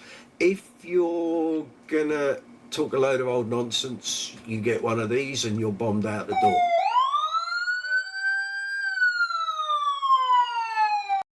Use it last week. I could have made good use of that last week, and I forgot it was there. I even made it myself, and I forgot it was there. Boston, hi. You're going to donate? Oh no! You didn't know you came on here last week and said you were going to give me $500. That was Friday night, or was it Thursday? You were going to give me $300, and you didn't do it. No, Boston. The guy above you, Ragnar, in the live chat window, has just spouted a load of nonsense, and so he's got literally one message left before I bob him out the door. No, Boston, you're fine. Don't worry. Yes, indeed. Okay. So there, we'll wait for some responses. So, how's your week panning out, Zuma? Pretty good. Zuma is your first name. Well, actually, my full name, let me spell it out for you. It's Moctezuma. So the more anglicized version of Moctezuma is Montezuma. But ever since I was 15 years old or so, I had a good buddy who's my friend forever. He just one day said to me, well, he said two things to me. He said, hey, you want to be in my band? He says, Moctezuma? I'm going to call you Zuma. And then it just stuck. And then that was my name from then on. You know, there you go. So yeah, it is shorter for something else. So yeah, it's been going well. I can't complain. It was pretty hot as it was in your neck of the woods for a bit, but it is totally cooled down, and we have that just the famous or infamous California weather to die for right now. So there you go. Nothing to complain about, and yeah, things are going well. No, Well, we've had a furnace here in the UK. We've had 3 of them over the past month. It's been absolutely full on. Yeah, so I've heard it's been pretty bad. Yeah, but it's all good. It's cooled down a bit today, and well, we've got like a sprinkling of rain here and there, so we need some more. And what some people might red. What some people might not know, especially those on this side of the pond, is that it's pretty rare for you guys to have air conditioning. So like, it gets hot here, we just blast it up, but you guys are screwed. Yep. That's right. You have to go jump in the Thames if you're going to do that. Our winters are long and our summers are short, so we get a sudden if we get a sudden oven furnace, it's like, but it never lasts. It's fine as it is. Ragnar, Arab guy in a rap band, interesting. What are you talking about? I hear a button coming. Yeah, it's coming, isn't it? I hear a button coming.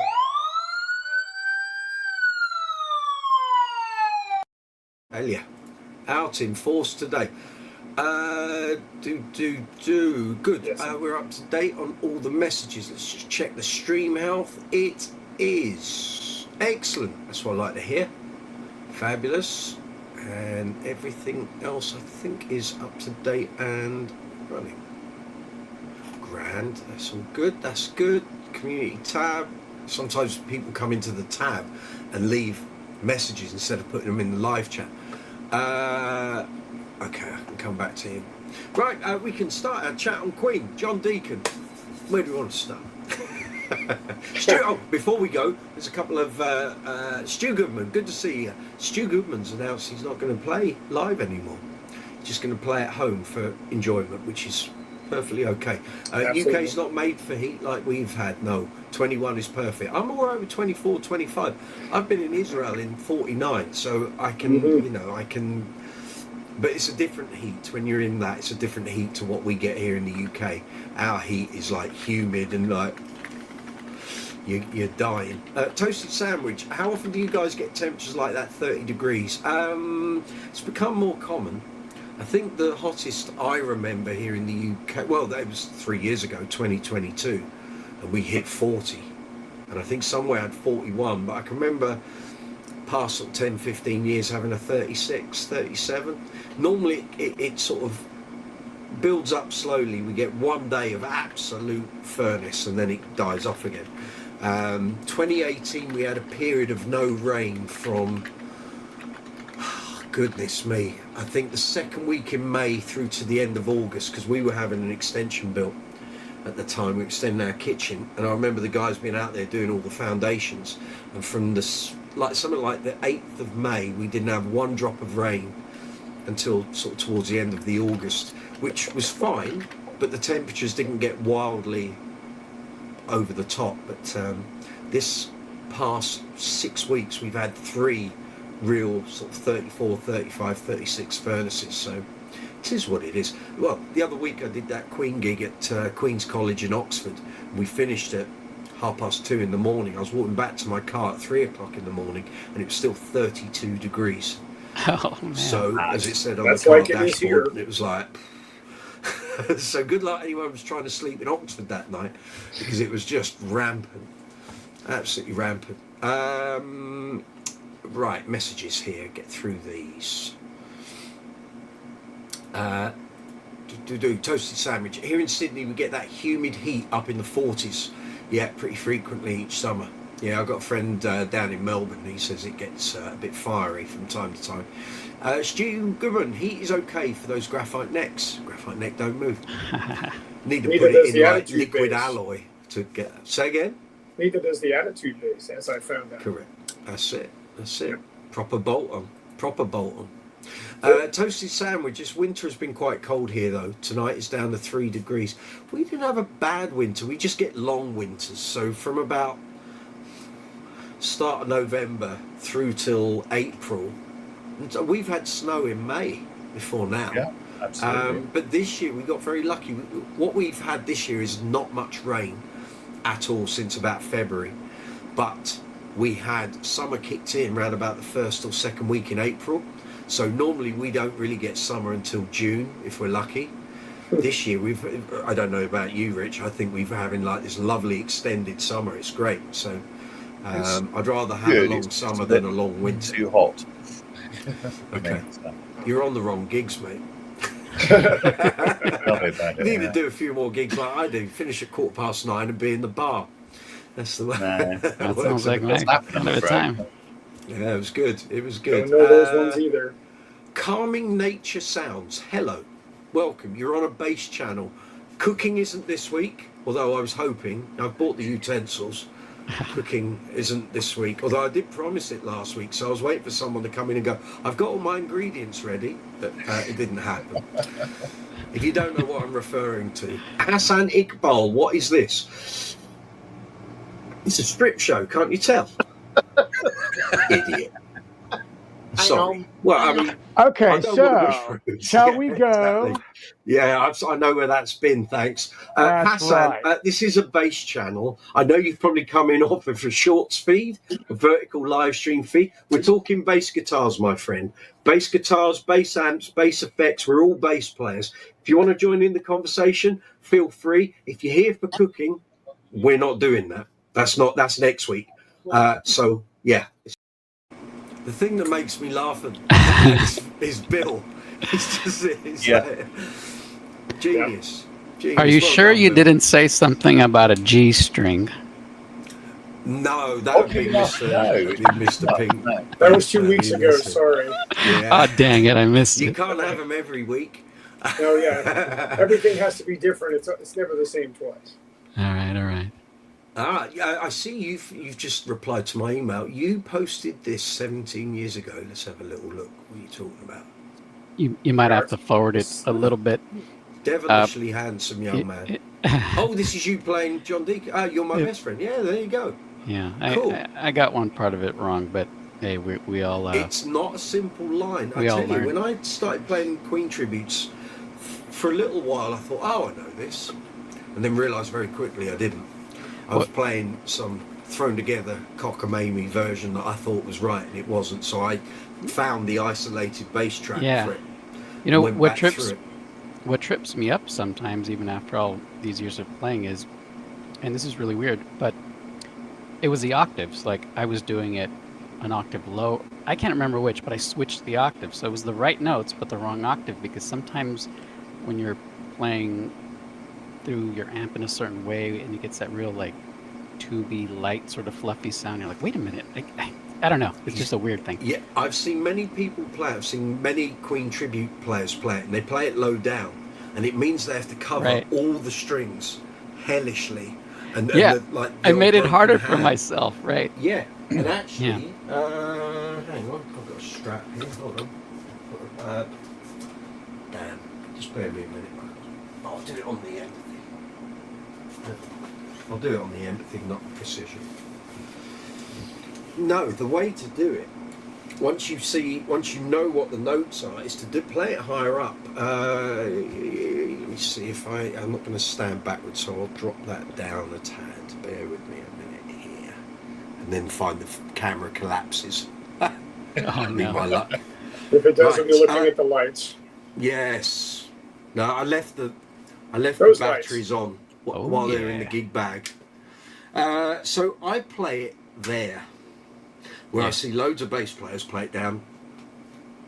Right, the C way down there, yeah. So if you play it there,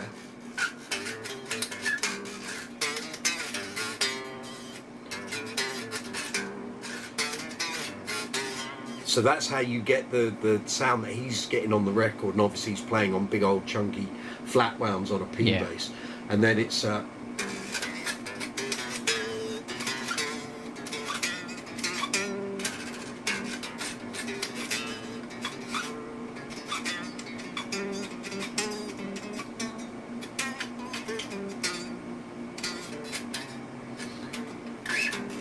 and then the next section is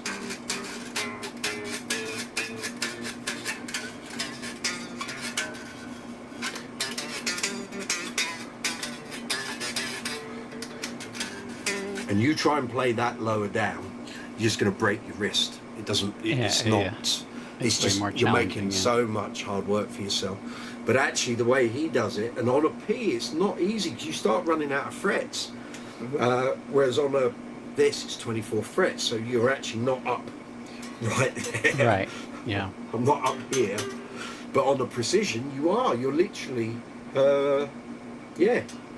that's your running out. So you're literally only 2 frets from the end, and it becomes a real thing that if you've got your bass set up in a way, sometimes I find it on one of my precisions, not that the notes are choking, but it's just they're not ringing. It becomes very staccato-like, and that's not what the sound is. Right. So, and his action was always quite high, and he would always have a phone mute, although over time he got rid of that. But I think around that time he was still using a phone mute, which is why I think that if you listen to the isolated bass track, it sounds so bad. It's that the strings aren't ringing that much. It's the phone choking them. Yeah, I haven't heard of the isolate. I gotta look that up. There was a site that actually had every Queen track, and it had the isolated bass track. No way. And I downloaded them all. This was about 2019 when I was first getting into doing Queen tributes. So I thought, well, I mean, I know all the songs, of course, and but if I'm going to have to start playing them totally perfect, I need to be able to hear what the original line is. Because sometimes on certainly some of the older albums, when there's a lot of distorted guitar and stuff, it can be a bit hard to pick out the nuances. You can get the notes, but some of the ghost notes and grace notes, because he would always be one for that. Oh yeah, for sure, yeah. And he always loved to play not what the root was. I mean, his famous quote to Freddie is, in fact, to the whole band, don't tell me what the notes are. Yeah. Don't tell me what key it's in or anything. I will just come up with the bass line. And that's what he did. Bless I have a top tip for Yes, everyone here. I recently discovered something after using Isotope's music rebalancer, which kind of lets you isolate stuff. It does, but it works okay. I did a bit of research, and I found something that's completely free, and wow, am I amazed by this. It's called Ultimate Vocal Remover, and that's the URL, ultimatevocalremover.com. And even though it says vocal remover, there's a setting you can do in the software. I think it's UVR5 is the latest version. There's a setting you can do called ensemble mode. Just try to remember that, ensemble mode. And for some reason, when you activate that and choose the bass, no bass preset, I haven't heard anything better to isolate bass. It does an amazing job. And it's free. So you run it outside of your DAW. It's not a plug-in for your DAW. It's just a standalone program. And There here's you go, people. You come to Brooks's Bass Corner, you get free tips like this. Doesn't cost you a penny, does it? And here's the most amazing thing about it. It creates 2 wave files. One of the track without the bass and one of just the bass. So it's perfect for me because I do a lot of bass cover play-alongs. So I just load the one that's only bass so I can learn the part, or, I only really use it when I'm, you got those tricky little parts. But anyway, and then you can load the one that doesn't have bass at all and then play your bass over it. And so that's how you get that magic done. Yeah. It's really cool. Cool. Really I'll check that out tomorrow. Yeah. There you go. See, handy little things. This is what we're all about. That's changed a lot. Thank you very much. Boston, yes, you can donate $1. You can donate as much as you wish, mate. It's just you came on the chat last week and said you were going to donate $300, and we had a guy come on about 2 weeks ago jokingly say, I'm going to give you some money. And he pulled my plums, and I wasn't having it. So when people say that, I normally guess they're not going to donate anything. So right, 300. Wow. Yeah, exactly. Did Vijay sing? And what's the rest of the conversation? Don't say what is this. You know what's coming. Okay, we're up to date with all the comments. That's good, very good. It is coming up 9:45 here in London town. This is live chat 122 on Brooks's Bass Corner. If you've got any question about bass guitars, bass amps, bass effects, bass accessories, great bass players, albums with great bass playing on, cooking, what is this? Status quo, we're the place. All right, that's all good. Status quo, level 42. Status quo. That's it. Pink basses. John Deacon. Pink basses, yeah, that's right. Tonight. Yeah. Favourite John Deacon moments. Yes, sir. And pink beards. Pink beards, pink straps.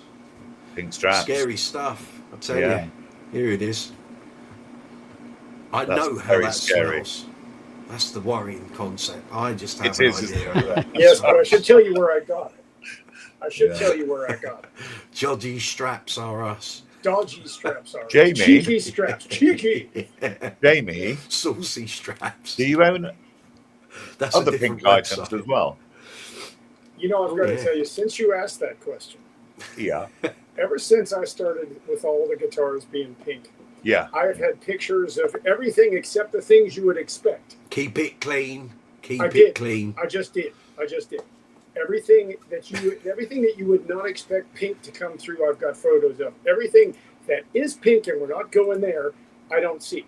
But everything else, I've got pink cars, pink airplanes, the Starship Enterprise from Star Trek in pink, all the lot, except for the stuff which we're not going to speak about because no strikes for you. Pink stormtroopers. We've got pink stormtroopers. We've got. You have pink stormtroopers. That's cool. Yeah, somebody sent me a photo of a pink stormtrooper. Ready Pink to go. Darth Vader. Although that probably comes out on Saturday nights at Heaven nightclub, but we won't go there either. Pink plates and actually drink out of pink cups and things. Ah, damn. Fail. Oh, pinkish. Yeah, okay. Yeah. You were saying? Very good. Yes. Well, I mean, when he goes out, he only drinks strawberry pop. That's right. Yeah, that's right. Strawberry juice for those who are into it. Right. And when he has a pint of creme de menthe, it's pink. Toasted Sandwich. I've been kind of interested in maybe getting a Warwick bass lately. How do you think their overseas models compare? Jamie? Educate the man. Okay, so overseas meaning German, overseas meaning Indonesian, overseas meaning China. Which one? Yeah. I would say that the German ones are what the Warwick company would call proper domestic, aren't they? In Germany, yes, but perhaps not if he's across the pond in a different direction. Yeah, we know he's down under. So, Toasted Sandwich, I think you need to give us an idea which models you're considering. Yeah. Because we can't talk about Warwick generically. There's too many models. They've been around too long. Oh, you know what? Which are you looking at? Do you have a tone in mind? Are you using another player as a reference? Is there not the German ones? He says. By the way, Rich, this is for you. What's that? Can't quite make it out. GHS pink. Is that you? Yeah. A present for me. That's lovely. Thank you. I just saw it and said, you know, Rich. Yeah. That's why I had a GHS deal. But anyway. Okay, overseas ones relative to them. So not the German ones. So that would be. So you're probably talking about the rock bass, aren't you? Yes. More than likely, yeah. They're okay. They aren't anything special, are they? No, and the thing is, their prices now for those are ridiculous. They're over €1,000. Yeah, and they ain't €1,000 bass. Yeah, you could have a bass sent to Betsy for less, and it'll sound 100 times better than that. Yeah, I've got the Warwick Bootsy Collins Space Bass, which is part of the rock bass range. I don't need to discuss balance issues. There's videos coming shortly to describe all of that. So if you're looking at a rock bass model, make sure you go and try it. Please don't buy it blind, or you might be disappointed. It might be good. It might be like Squires, but how many times do I have to say it? You could have 10 of them. 2 of them might be good, 3 might be all right, 5 of them might be rubbish. You just don't know. So if you're going to try one, don't buy blind unless it's really cheap. And the other thing is, if you can find a German one, you can pay less for it used. Definitely. Yeah. Exactly. Yeah. It'll retain its value, whereas the rock basses ain't going to retain value. No chance. Yeah, rock basses have been around for years. Look, 20 years ago, a rock bass was going for like £300-400. Yeah. Same roughly in euros. Now they've priced. I don't know where Warwick ever got their pricing scheme. They used to be expensive but affordable. You could get a good Warwick for 2,500. They're like up around 5,000, 6,000, 7,000 now for exactly the same bass, and it's nuts. Here in the UK, I don't think we even have a distributor for Warwick anymore, and that's been the case for about 7 or 8 years. Yeah, because when we used to do the review days at Bass Direct, and there'd be a Warwick there. I said, well, how do you get this? Because we don't have a distributor. Oh, we just ordered it in. We did an order, and that's what we've got. And I'd say, well, where do we go for distribution? What am I putting on the distributor contact details? Oh, well, there isn't any. It's just Germany. So literally, retailers here in the UK have to spec a bass, order it, and then hope someone out there wants it. Wow, I did not know that. That is crazy. It's mad because in the 90s and 2000s, Warwicks were everywhere on the planet. You couldn't not turn on the TV and watch a music program and someone either didn't have a Warwick bass or a Warwick amp. Yep. Wow. Toasted Sandwich. Hold on. Okay, we got that. Yeah, we got that. The cheaper the German ones might be close enough to stretch to, and the rock bass ones don't look so special. No. Personally, if you're going down that route and budget is a concern, either save your money until you can afford what you want, or look elsewhere. Don't settle for substandard gear. It doesn't help you in the long run, and all that will happen is you'll look back and go, I wish I kept hold of my money, because then you've got to try and shift the thing on in order to recoup some finance. So if you want a better bass, just wait. But if you want pointers towards something else, then tell us what your budget is and I'll give you some ideas. Yeah, I recently tried a rock bass Adam Clayton one, and it was terrible. Really? Yeah. Not good. Quality control at Warwick, certainly for the lower end ranges. From just gone out the window. China and just places. gone. Yeah. China. China. Just gone. Yeah. And they're not the old China, they're just China. Some of the people that bought the Statii cheaper models that they were producing just said the quality control, the first couple, the batches. Presses, are they? Yeah, they said the first bunches were awful. Roger Sadowski had to go back and tell them, pull your finger out and do it properly. Otherwise, I'll take the license away. Yeah. Crazy, man. Graham Potts, you got a quote from Warwick for the custom shop Zender bass. They came back with 13,000 euros. Mate, that's 60,000 euros less than the quote I got for a full-blown Bootsy Collins bass, which was 70 grand. 70 grand, because they don't want to make another one. Right. So they give you the crazy prices to put you off. Insane. If you're going to go with that, just get a wall. Yes. If you can wait 2 years, right? Buy a used one. 4 years for a wall at the moment. Yeah. There's on a used good ones day, floating around, if the wind's and the blowing prices have come south. down just a little bit. Yeah. It's crazy. I would Crazy actually probably recommend. In the past, I had a German Corvette double buck. That was a cracking bass. Really, They were good. I did the review Nice when bass, the first that was. ones came in. Yeah, I 2005. nearly bought one. Yeah. And no one knew how to pronounce it because it was double $. Yeah. And I was like, what's that all about? And then Double someone buck, from Warwick went, oh no, it's Double double buck. buck. Yeah, that's Double right. buck. Yeah. Just write it. Well, they've done. Back in the 90s, I had an early green Fortress as well. Yes. I always liked the Fortress. I thought they were good Big basses. top. Yeah, Big tops. Yeah, that's right. I've had a Hang couple on a of them. minute. Let's. I'll tell you what the price of that double buck was when it came out. Warwick Corvette. Here we go. When they first came out, 2005. May 2005. I got this. It was one of the first bass reviews I did for the mag. It was. If you wanted a coloured oil finish, it was 735, and if you wanted natural oil, 672. Yep. Now they're about $2.5 grand. Yes, they are. And they haven't changed I anything had but the dollar. The cost. black one, so Yeah. But they were good bass. I quite liked them. Yeah. A bit chunky. The cracking neck bass. was a bit chunky. a little bit, yeah. Yeah, they were still doing that baseball thing, baseball Yes. bat thing. And they were made out of wood. Sometime around. Bench, yes. Yes. Sorry. Sometime around 1990, I remember hearing Fishbone, the Truth and Soul album, and oh my goodness, did I want a Warwick? Yeah. They were everywhere. Yeah. They were such a different sound, especially once they went to MECs. It just changed how they sounded. But I always thought that sounded thin. I always thought it sounded better with EMGs or Bartolini's in. Bill Derbyshire, here he is, old chuckler. You vote Chinese-made Warwicks, and they have been good basses. Yeah, that, like I say, take every bass on its merits. But if you put 10 of those together, 2 are probably going to be really good, 3 are going to be all right, and 5 are going to be fairly average. So this is the thing, you've got to do your research. Try not to buy blind wherever possible. Graham, the Corvette NT is now $7.5 grand. It's just insane, isn't it?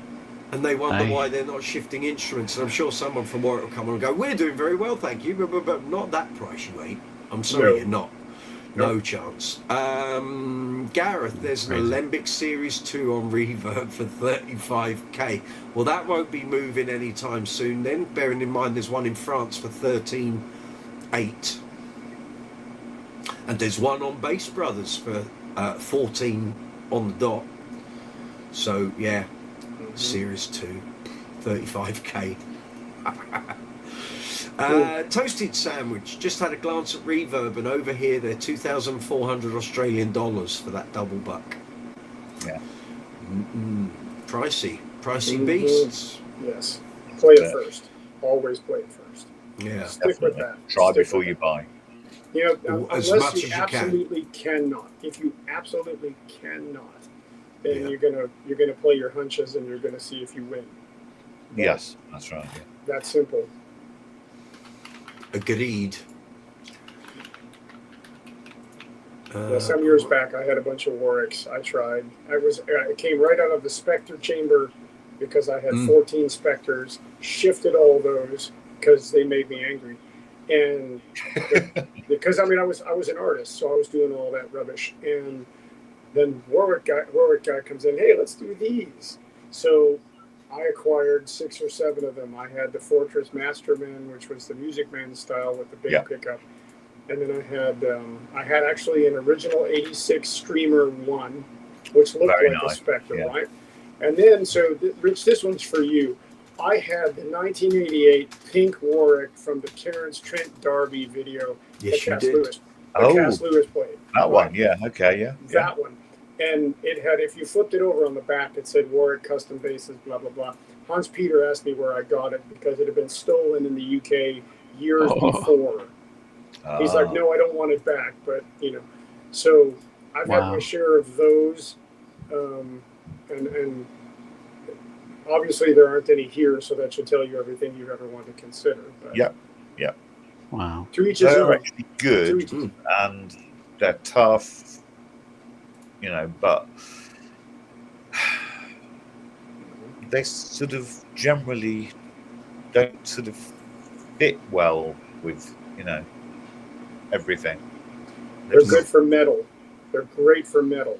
Oh, they are. Okay. Because I remember seeing a guy, it was like a Montreux Jazz Festival thing, but it wasn't. I remember there was a program on British TV around about April 1990, just when I had the money in my back pocket to go and buy my bass on my 18th birthday.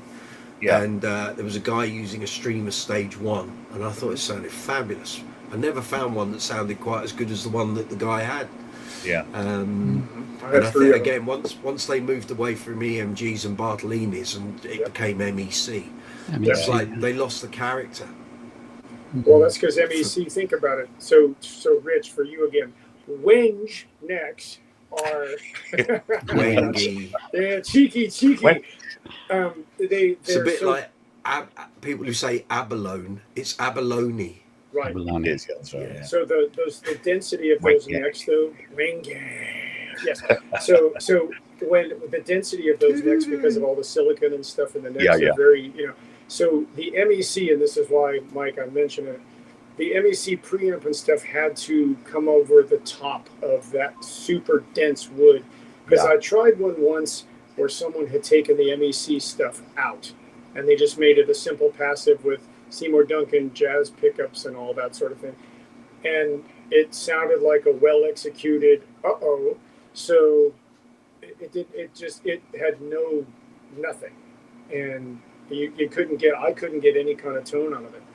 So they came up with MEC, and they gave you that tone that you now get when you play them all, for the most part, because that's overpowering that hyper dense silicon laden wood. So that wood.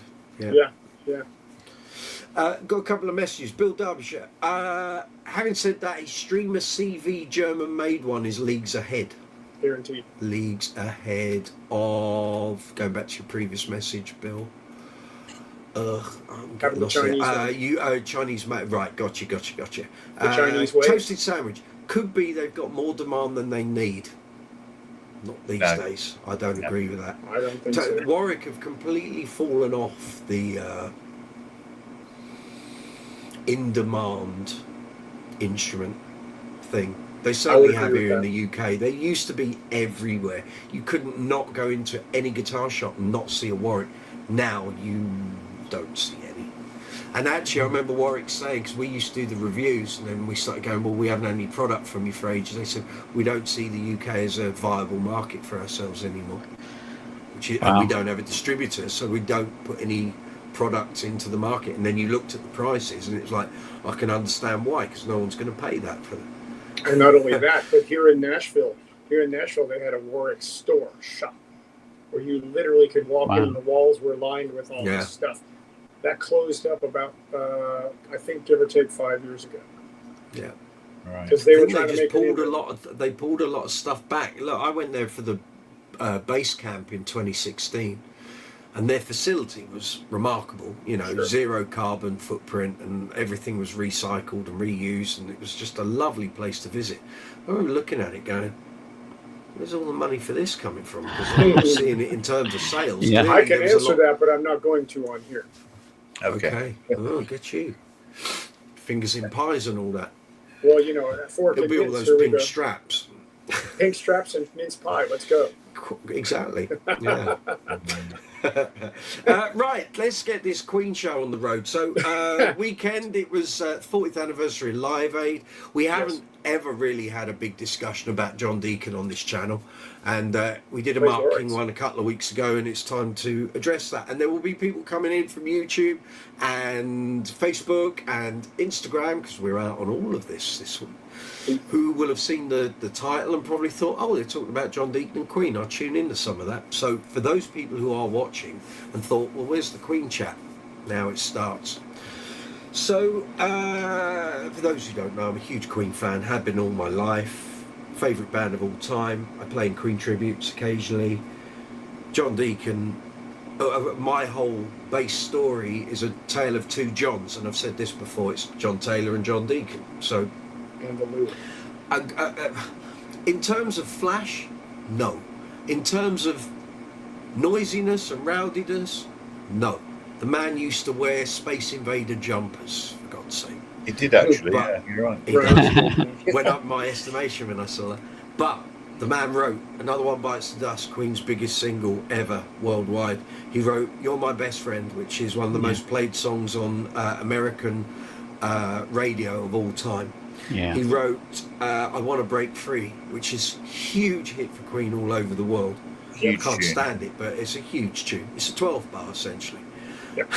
How he got that one past the rest of the band, I've no idea. Freddie must have said, yes, we'll do this. And the rest of them must have gone, you've got to be joking. There's nothing to it. It's just E, A and B. What's that all about? John, what's the bass? It's a Roger Giffen bass, Gaz. So the story is, I'll give you the potted history because I had to explain this to the drummer in the Queen tribute the other day. So when Deacon joined Queen, and around the early days of it, he had two Precisions. Both of them were, I think, 67, 68, 69. They were both sunburst. He kept one sunburst. The other sunburst ended up being stripped back to the natural ash body round about the time of Night at the Opera. That's the bass that you see with the natural finish that he used throughout the 70s and the 80s and on Live Aid, up to the point that they did Live Aid. Then at some point after Live Aid and during the early part of 86, he gave that bass, so it had already been stripped once, gave it to Roger Giffen, who is a luthier, guitar maker, bass maker in southwest London. He basically then stripped it all back again, all new hardware on it, painted it black scratch plate, gold hardware, pickup remained the same, electronics remained the same, bang, off you go. And that's the bass that we see at Live at Wembley and all the other stuff for the Magic Tour. He then obviously impressed with what Roger did to that bass, and then went back to him and said, I'd like you to build me a custom bass. As far as I'm aware, it's passive, not active. PJ setup, 2 volumes and a tone, like a jazz. That's it. So it's a nice, I can't remember what the timbers are, but it's a very simple looking instrument. He used it on some of the stuff on the Miracle and Innuendo, but I think he still kind of stayed loyal to the Precisions till the end. So that's that story really. So that's that's the bass on the Breakthrough video. Toasted Sandwich, not entirely set on Warwick, just had done a little tie kicking while I was travelling and saw Warwick on the shelf and not tried them out before. There was an amazing master built, and it would have had an equally amazing price tag as well. Oh yes. Right, not much of their other stuff to compare it to though. This is the problem. Shops don't stock it because it's too expensive. And you've asked him what does he want to use it for, what style of music. Correct. Yep. And So, Mike, I have something to add to that. Yes, sir. I don't know if you remember this, but I made a comment in another live stream about my buddy John Baxter, who back in the day when I was in the band, he's actually the vocalist for Reflex, Politics of Dance, and that's him. Oh yes. So, Roger Giffen. Mark King was in for a little while. Oh, exactly, the whole drummer thing. Yeah. Roger Giffen is his good buddy.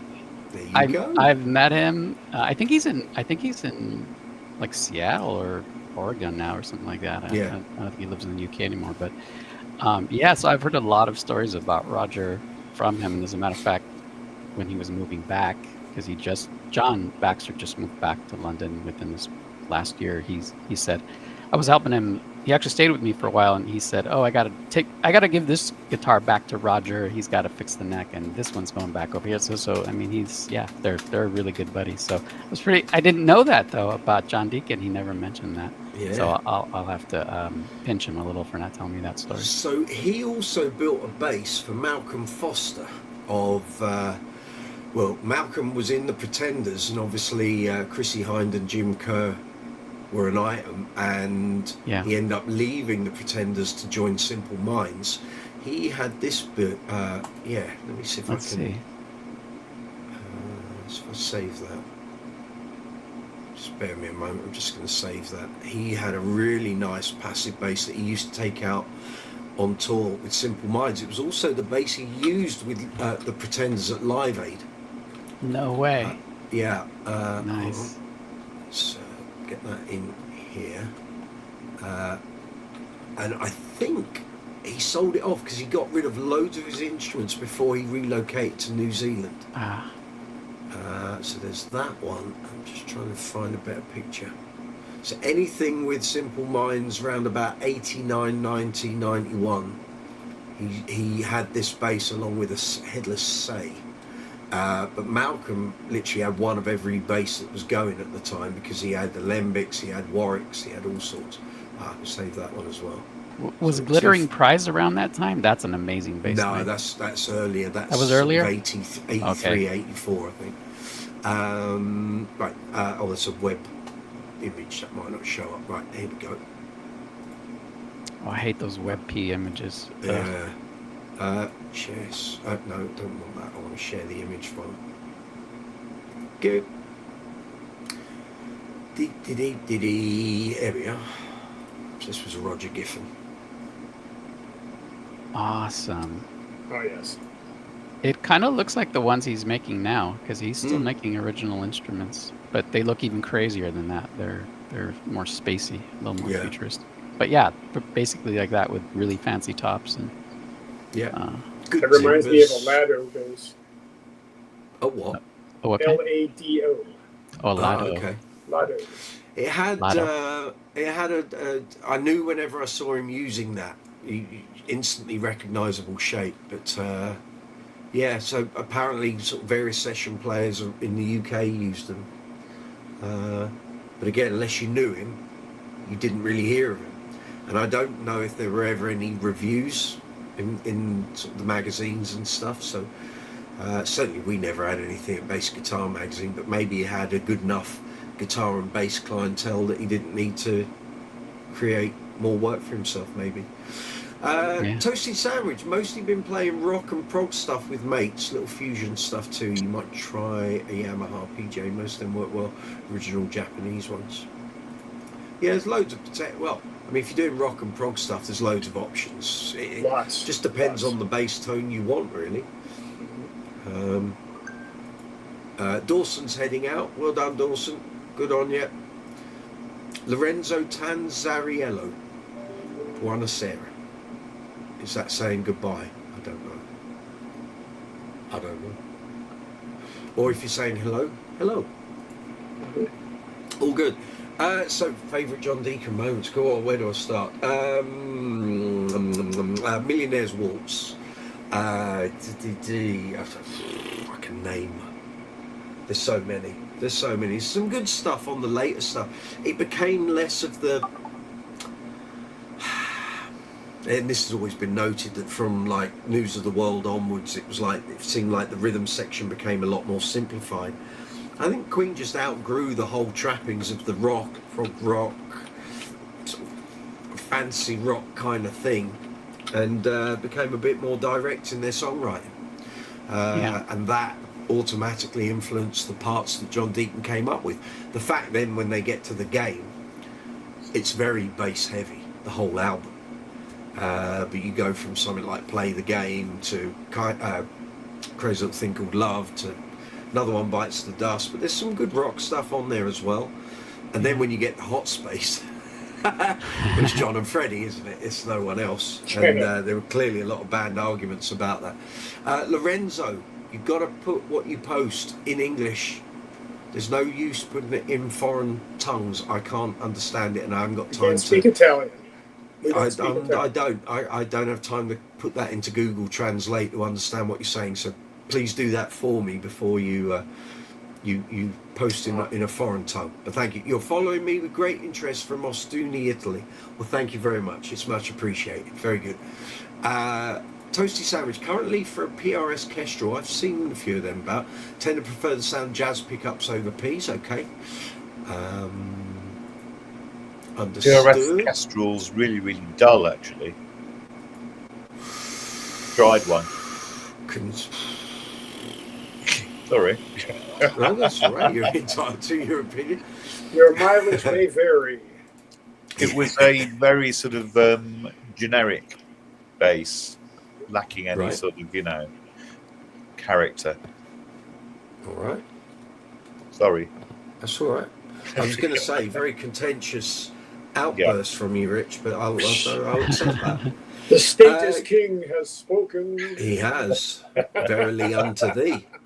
Gareth Harrison, what were your thoughts on the Queen biopic from a few years ago? I was disappointed. I wasn't disappointed because I'd followed it for the best part of 25 years and we thought it would never get made. So the fact it did, the impact it had was exactly what I wanted, to show the younger generations what they'd missed out on. And it certainly did that.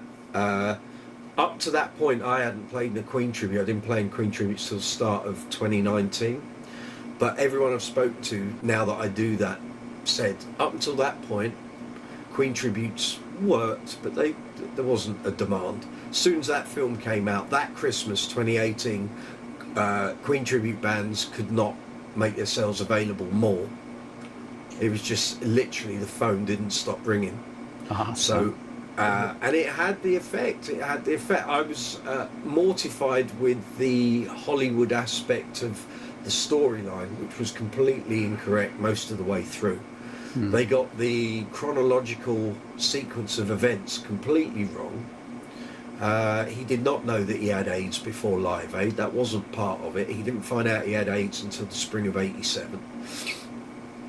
So their performance at Live Aid had absolutely no bearing on Fred's health.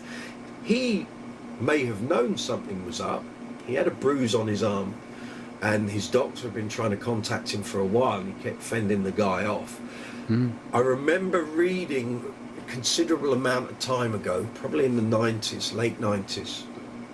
This is conjecture, so I can't guarantee this is fact. And anyway, if Google takes this or AI takes it and said this is true, it ain't. I don't know. I can't back it up. But the general opinion from people in the know around that time suggests that he may have had intimate relations with one of Kenny Everett's exes, who was a Russian guy, and he died around about 85, 86. I can't guarantee that's true. I don't, but I remember reading it in several different places, and I think I was in the company of some people, and a question was asked, did he ever frequent with Kenny Everett, which he clearly did. And so the fact that he could have hooked up with one of Kenny Everett's guys is possible, but he and Kenny Everett fell out over coke and not the fizzy pop. The suggestion was Everett would keep turning up at Freddie's parties and never provide anything. So, it's amazing what a little white powder will do to friends. Yeah, but the film sequentially is wrong, but that's the way Hollywood wanted to do it, and Hollywood were paying for it. So Queen could stand there and shout and scream and go, that's not right, and didn't matter. Hollywood were paying for it. Money talks. They're paying for it. They can have it the way they want it, and that's the way it came out.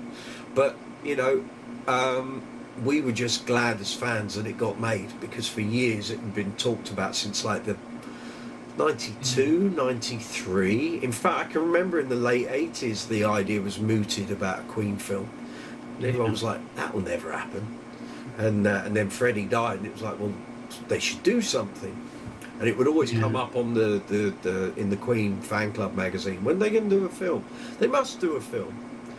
The story's too good not to do a film. And it got passed from pillar to post over and over and over and over again. And then when we started seeing the promo stuff at the start of 2018, it was like, it's coming. It's happening. Yeah. I was there at Wembley Arena for the premiere. It was outstanding. The standing ovation.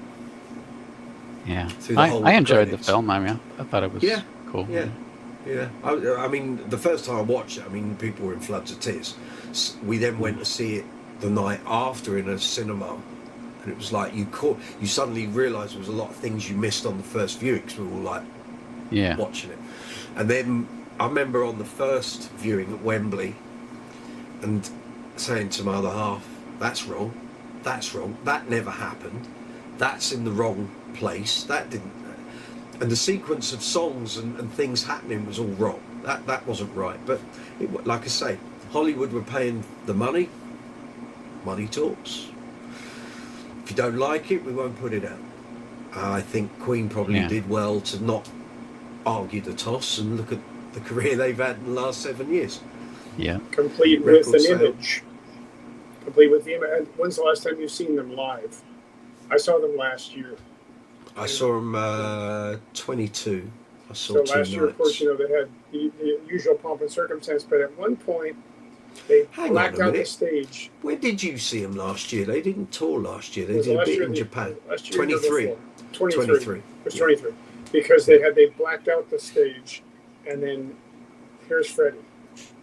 And Freddie is leading the crowd doing the side-to-side thing, just as a video image of Freddie. And it was interesting because the crowd freaked out, first of all. Of course, right? And second of all, they were responding to all the direction. And of course, I don't know if you've seen him, the way they did that, but the last thing he says to the crowd had them all laughing because of what he said, because I am not going to say it here so you don't get a strike. No, I know. So that's straight out of Wembley 86. It's because all, you know, because they're all singing along. Yeah. Right? Of course. Yeah. So I saw them. Go on. I saw them live last year, but let me explain. You went they to did Japan? No. They did a one night only thing at a movie theater near my house where you bought tickets specifically for this event, and they showed the entirety of the Montreal live concert. Montreal, yes. And it was amazing. IMAX. I wish they would do that for more bands. We went to London. Great. Brian was there. He did like a half an hour talk. There's a video of it. If you go on YouTube, someone videoed it. We were told not to, and someone did it. It's there. Of course. And he talks for about half an hour about the whole what acting was like. Yeah. Oh, I gotta watch it. I gotta look for what was I going to say? I saw them when they came out and did the first tour with Adam Lambert in 2012. So they did one night in Ukraine to 300,000 people, and then did 3 nights at Hammersmith, which is a slightly different thing. So Hammersmith holds about 3,500 to 4,000. So you go from 300,000 outdoors to 3 nights at 4,000.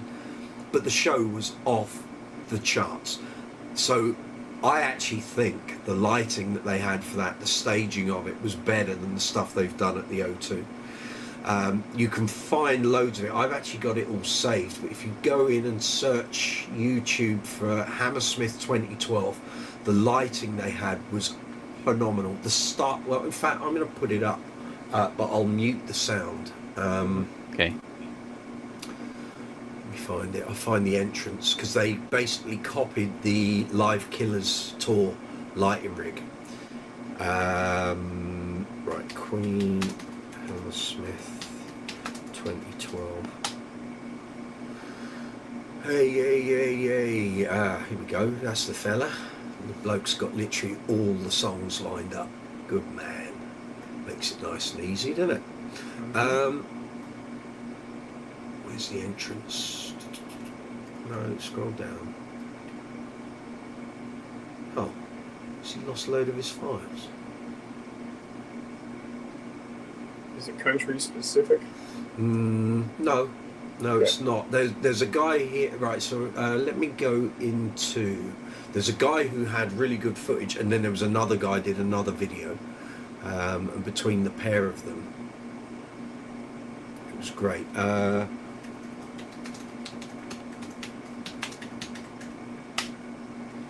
you've got to get the entrance, because the entrance is here we go. I think that's it. It is. So let me expand that, and then right, yeah, I need to do that. Let me just see if I can do this without mucking it up. Now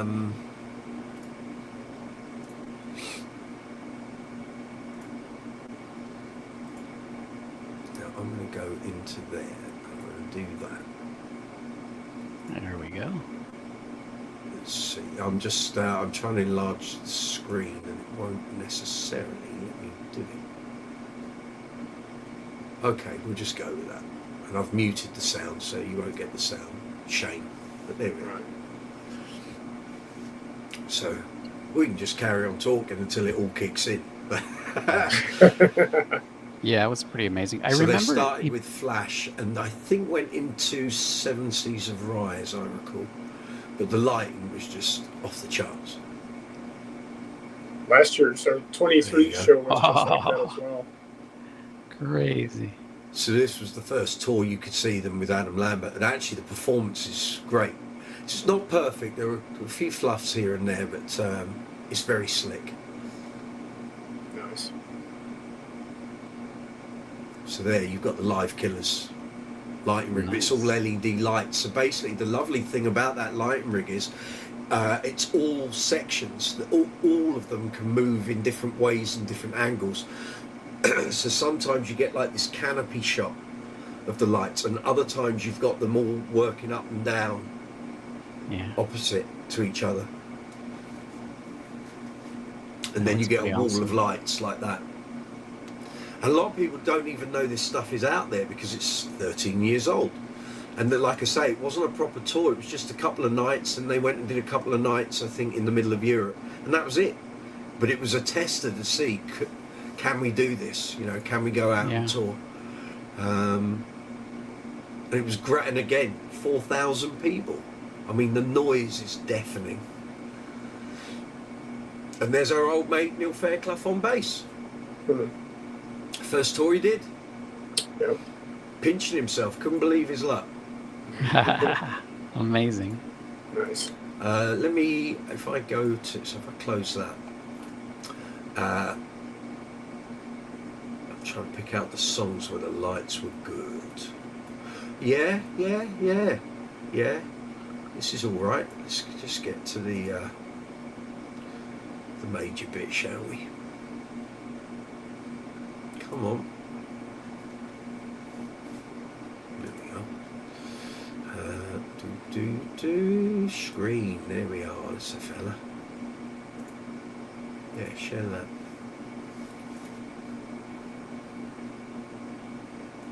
Try and see if I can do that. Better? That's better. So you don't get all the YouTube guff around the screen. So yeah, you end up with that, like a wall of lights. Yeah. And it just really worked. I mean, Hammersmith stage is very deep, very high, very wide. And it just worked great. Really did. And I think a fair bit of this sort of fed into the lighting rig that they then used from like 2014, 2015 for that year's sort of world tour. For those watching thinking, why hasn't he got the sound? I'm not going to get a copyright strike, okay? Right. That's not part of the deal.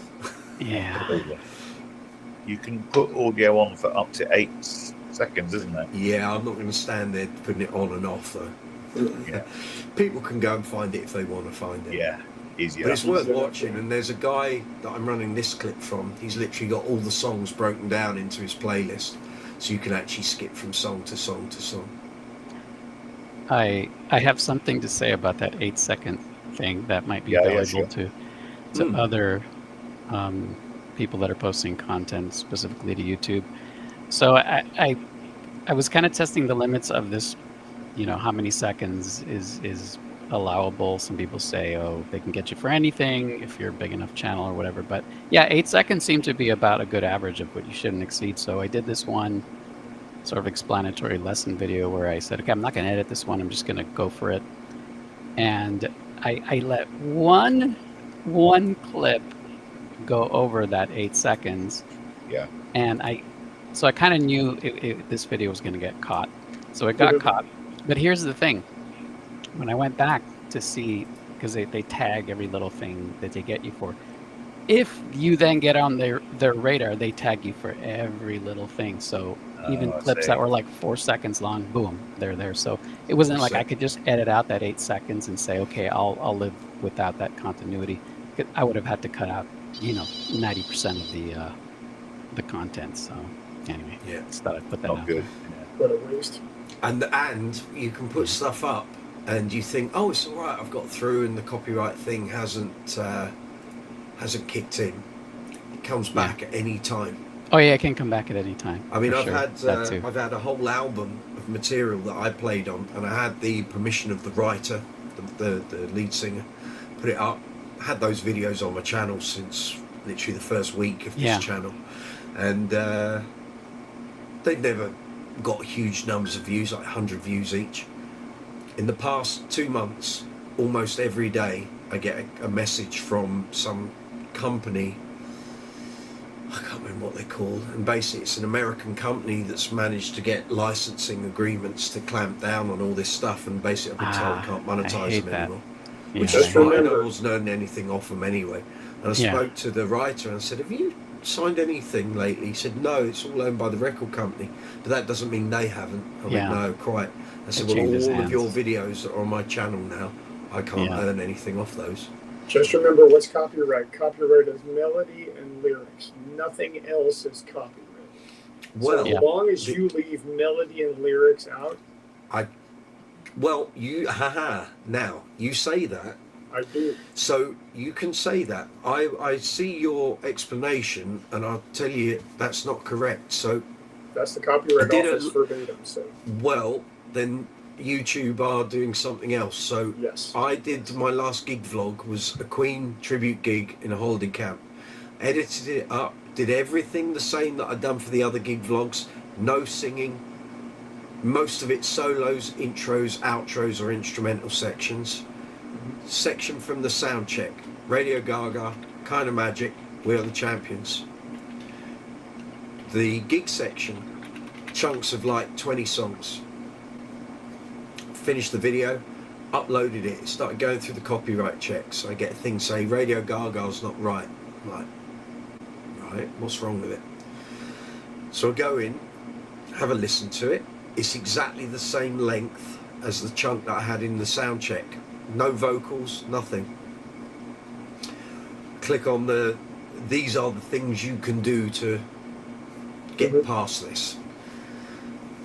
So I clicked on what the offending section was. It was literally 2 seconds of a keyboard effect that it heard on the sound check section. It didn't worry about it there, but in the performance, it didn't like this bit that was going digga digga digga digga digga digga digga, and it flagged it for that. So I cut that little chunk out. Yeah. Put Radio Gaga back in, uploaded again, still didn't like it. Third time I did it again, still didn't like it. I was like, right, just rip that out. But why is it okay for it to be on the sound check but not in the performance section? Funny how that works. It then pulled up We Are the Champions that we'd run at soundcheck. Same part, literally to the second. Don't like that bit. There's a bit there, don't like, so I took it out. Uploaded the video again. No, it's getting flagged again. So, in the end, I had to take out, there were probably 18 to 20 clips, like 30-second clips of songs. I ended up with 10. Yeah. See, There's no vocal, no singing, no melody. When I do a video, I don't touch anything that's melody, or the key to it is if there's a memorable piece that is instantly recognizable besides melody and lyric, that's the third little snippet. Well, it can pick up on a bass line.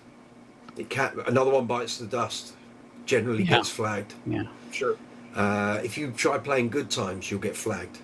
Anything chic, you get picked up on immediately. Yeah. Just bass and drums, you get picked up on. So it clearly is a thing, and sometimes you can get these things through, and it will go through, and it will say no copyright, no issues.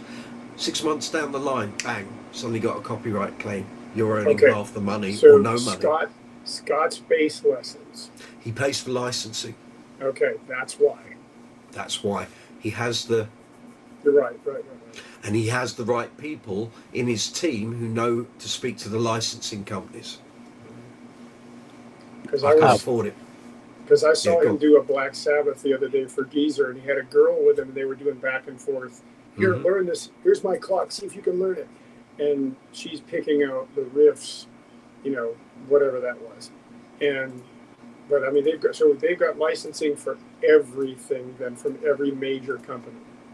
They have to, otherwise, because the bass line, even though we know the bass line makes the song, if the bass line, you're just playing a 1-4-5-2 minor 6 minor pattern, it doesn't mean it's that song. So, like when I do videos, I don't put anything behind me. I just play a couple splits of it and then step away from it. And that's why when I do reviews and demos, I'm constantly thinking, please do not make what you play resemble anything that could be construed as, which is why sometimes people go, oh, you don't play any songs. It's like, I'm not even going down that road.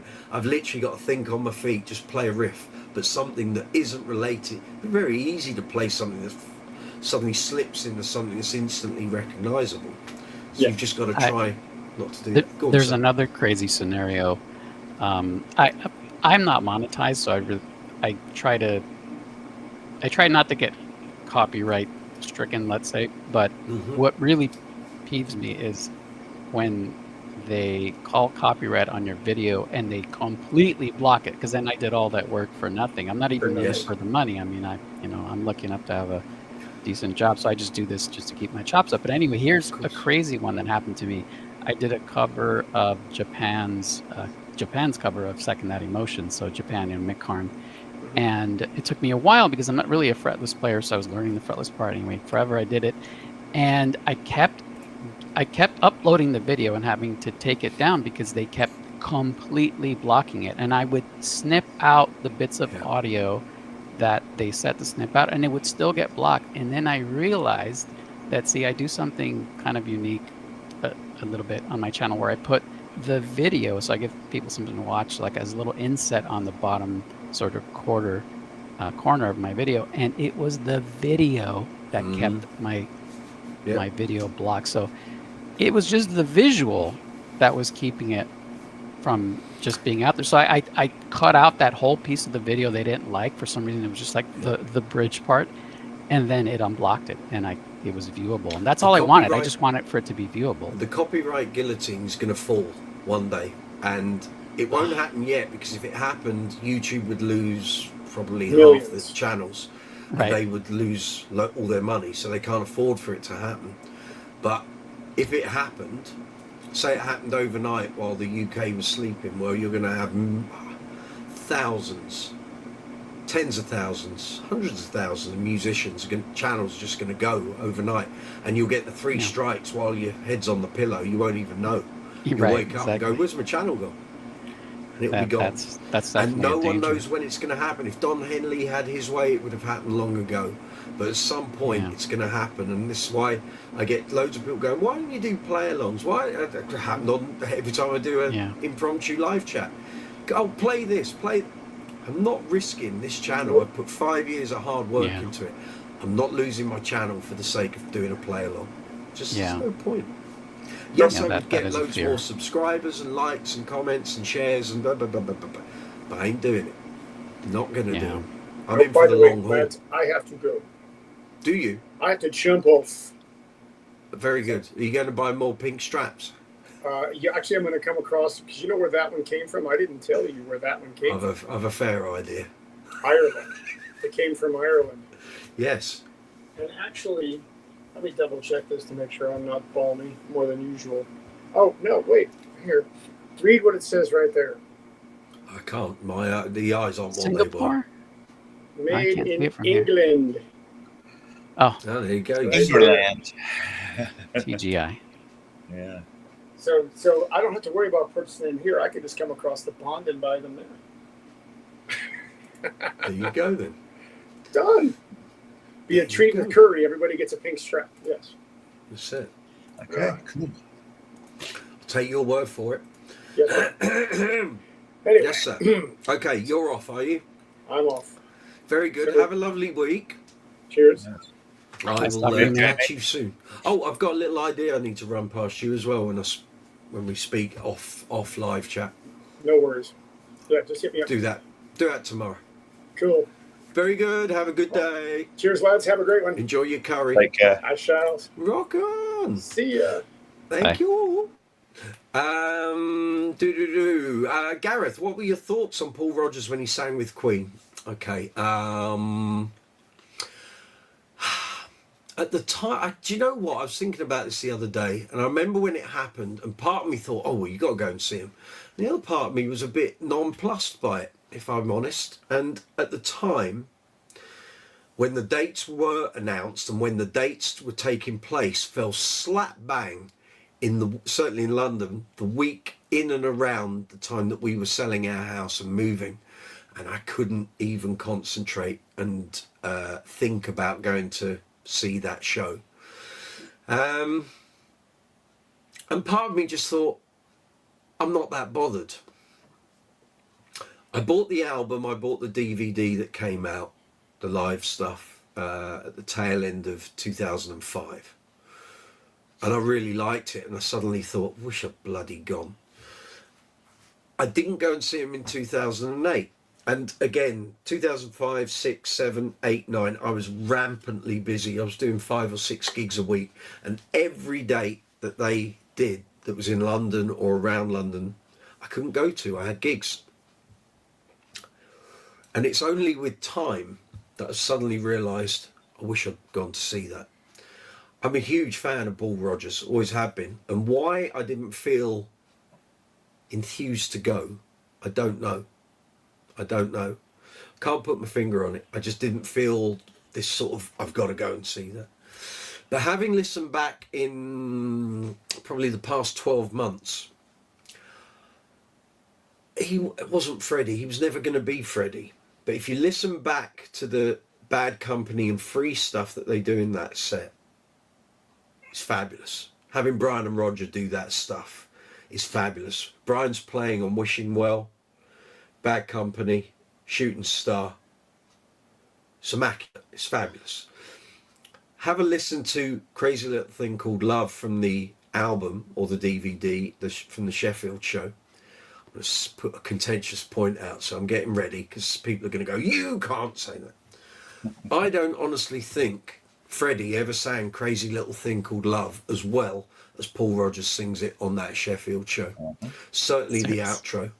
Wow. From the breakdown, the outer section, I don't think Freddie ever, and I've listened to many bootlegs, and I don't think he ever sang it as well as Paul Rodgers sings that outro.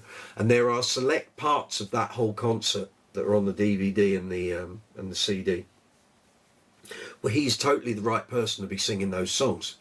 Fat Bottom Girls is made for him. I Want It All is made for him.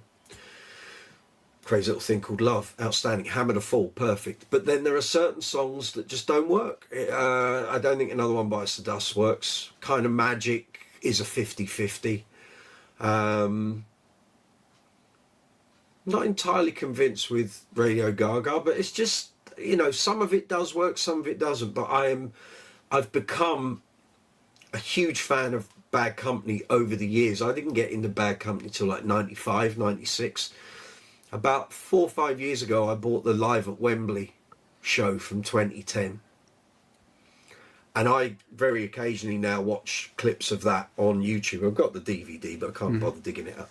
There are some magical moments on that where he is just on fire. And this came after he'd left doing the stuff with Queen, which was 2008, 2009, the second tour that they did.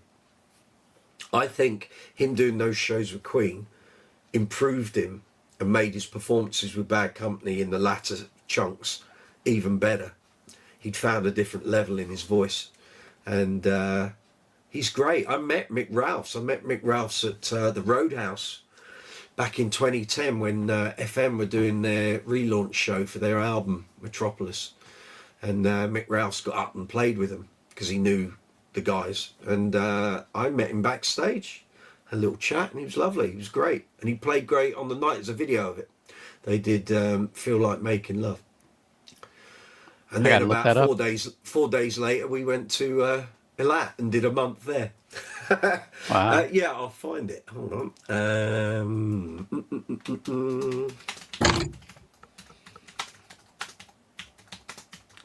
Let's have a look. Here we go. Here we are.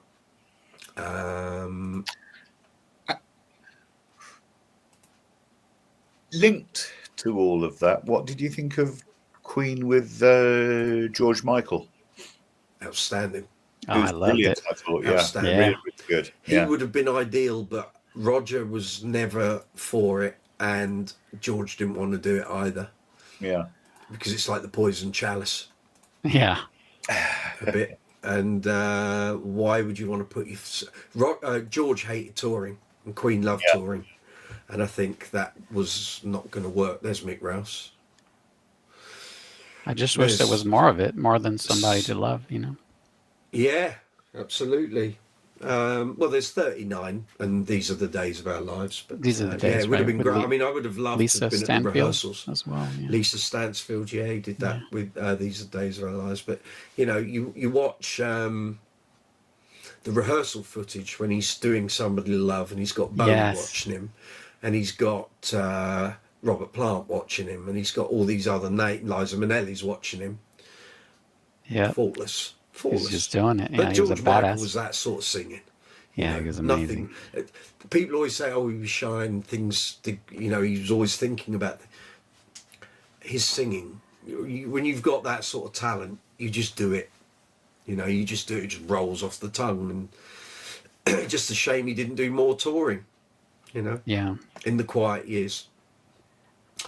One of the highlights of my career, like I said, I have a day job, but I'm lucky enough to, you know, get these gigs here and there. And a buddy asked me to do something that was going to be recorded. That it was recorded at not Air, the famous Beatles Air Studios, but the one. Yeah. No, not the one that's in the old church. Oh yes. I know what you well, mean. that I'm blanking out on the name right now, but so we walk in there and there's like a thing that tells you, you know, who's in what studio. So we look, and I forget, we were like in, I don't know, let's just say C, and there was our band name, and right next to it it said George Michael, and it was like, oh my god. There you go. I never saw him, of course, but that's where Lyndhurst Hall. That's right. Lyndhurst Hall. And what it was they were NW3. rehearsing. They were rehearsing in the big studio where they do all the choir recordings, and so he was over there. But they did tell me that upstairs he kind of permanently was. He had a room up there for songwriting in the upstairs. Well, whatever that was, you couldn't even go up there. So, but that was amazing. Park, which is where that was. Okay, Park. Yeah. And they ended up calling that project their album Lyndhurst Road, which is pretty cool. But anyway, there you go. There you go. Gaz, what did you think of Paul Rodgers singing with Queen? Westfort's back. Toasted Sandwich. YouTube is already not profitable for Google. I doubt it's the money that's holding up the guillotine. YouTube isn't profitable for Google. Are you kidding me? It's massive. The amount of advertising revenue alone is huge. Astronomical. Really? Where did you get your... Where did you get that from, Toasted Sandwich? I can't believe that. YouTube is a huge income generator for Google. If it wasn't, it wouldn't be around. Absolutely. It'd have been dropped. Can you imagine society without YouTube? Now, personally, I can't. No, I don't know how we live without it, to be honest, like mobile phones. Yeah, I mean, there's so much to learn. There's obviously a lot of entertainment value to it, but I love it just for learning how to do stuff, and not just playing instruments, but like, hey, how do I fix my leaky valve, whatever it is, all that in my car. You have a problem with your boiler, you go on YouTube and you watch someone sort the error codes out. Yeah, exactly. It's wonderful. I hope they figure out a way to make it work. Westfall, you're personally never a Queen fan. There's always time. There's always time, my man. There's always time. Delve a little deeper. If you only know the hits, you're missing out. Yeah. There's some great stuff tucked away on the albums. Oh my God, there's so much, yeah. Gareth, like you said, I think Paul's voice was great for some songs, not so great for others, but overall it worked. Yeah. Now, looking back in hindsight, I think it was far stronger than we gave it credit for at the time. Really. Like I say, when it first got announced, I was like, I don't know. And we were all, as Queen fans, it was like, not sure this is going to work. And they'd been out of doing it for so long, but every time that there was like a chance of something happening, it was like, come on, get the Ferrari out of the garage and let's get moving. And like I say, now looking back, and funny enough, it hit me how good it was when I was at the O2, when they did the shows there at the start of 2015. And you've got all those restaurants in the inner section of the O2. Yeah. And the bars. And I walked in a couple, I had time to kill. I just laid down a deposit on a Mark King Alembic signature bass. I didn't care. And I'm walking around. I walked in one of these bars to get a drink, and they had the 2008 Ukraine concert on DVD showing on the screens, and it suddenly hit me how powerful the mix was. And I remember thinking, Christ, I'd forgotten Paul Rodgers was that good with Queen when he did those shows. And I went back and watched the DVD. I was like, no, you need to watch all of this again. What you think you saw and heard the first time round isn't all. You got to get it on headphones. It's like, whoever did the mix did a really good job. Did they play Love of My Life? Yeah. Might need to check my set lists here. Because I was wondering, like, who else has sang that with them besides Freddie? Well, you see, Brian does it on his own. Oh, and Brian they have does Freddie it on screen. Yeah. Oh. So let's just check the set list. Such a beautiful song, tearjerker. Yes, it was in the 2005 set list. Awesome. 2008. I'm gonna look it up. 2008. Paul Rodgers set lists. Oh, let's have a look. Brazil, the first dates on that tour. They would have done it. Yes, it was there. They did Seagull, followed by Love My Life and 39. Oh. So yes, they did. Nice. I'm gonna look at Brazil. You said, huh? Mm.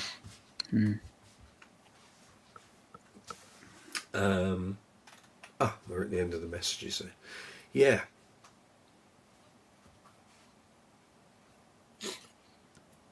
But can I ask a non-Queen question? Yeah. Do you know who the bass player is for Heaven 17, particularly tracks like Penthouse and Pavement, that album? Because it is amazing, and I looked it up, and I couldn't. It just I couldn't find out who it was, because it's. What album was that? Penthouse and Pavement, yeah. It just says like additional musicians, but it doesn't list anybody. Well, I was looking at Wikipedia. You know how that goes, but the bass player for Heaven 17 is John Wilson. John Wilson. Okay. Well, that says I'm reading the same thing you are. Right. And it says session musicians were used for bass guitar and guitar. John Wilson. So I'm wondering if John Wilson did and guitar, both, right? That's what or confused whether me. they just don't have a name. Maybe they just didn't say bass guitar, but it's just all guitars. They just gave them to him. Yeah. That guy's amazing. I would invite everyone to have a re-listen. Call them guitars. How dare they? How very dare they? Is there nothing mentioned in the liner notes? I don't know. I wish I could say I had the album, but I don't actually have the album. I was listening to there's a song of theirs that I just love, and it actually doesn't even have bass, and it just led me down the rabbit hole. And I said, "Whoa, what is that?" I've got a thing that says John Wilson was a 17-year-old left-handed bass player and guitarist. He'd only been playing a short while. A lefty He's at missing that, in action. Yeah. He's missing in action. I hope he's okay. I mean, that dude was like a virtuoso, man. He blew me Session away. musicians. John Wilson, bass, tracks 1 to 4. That's got to be it then. Yeah, John Wilson. There you go. Yeah. Yeah, that's on my list of songs, long-term songs to learn, because that's not one I'm going to learn in 2 days. I mean, Okay. it's pretty Got to put complicated. some work in. Yeah. Mm-hmm.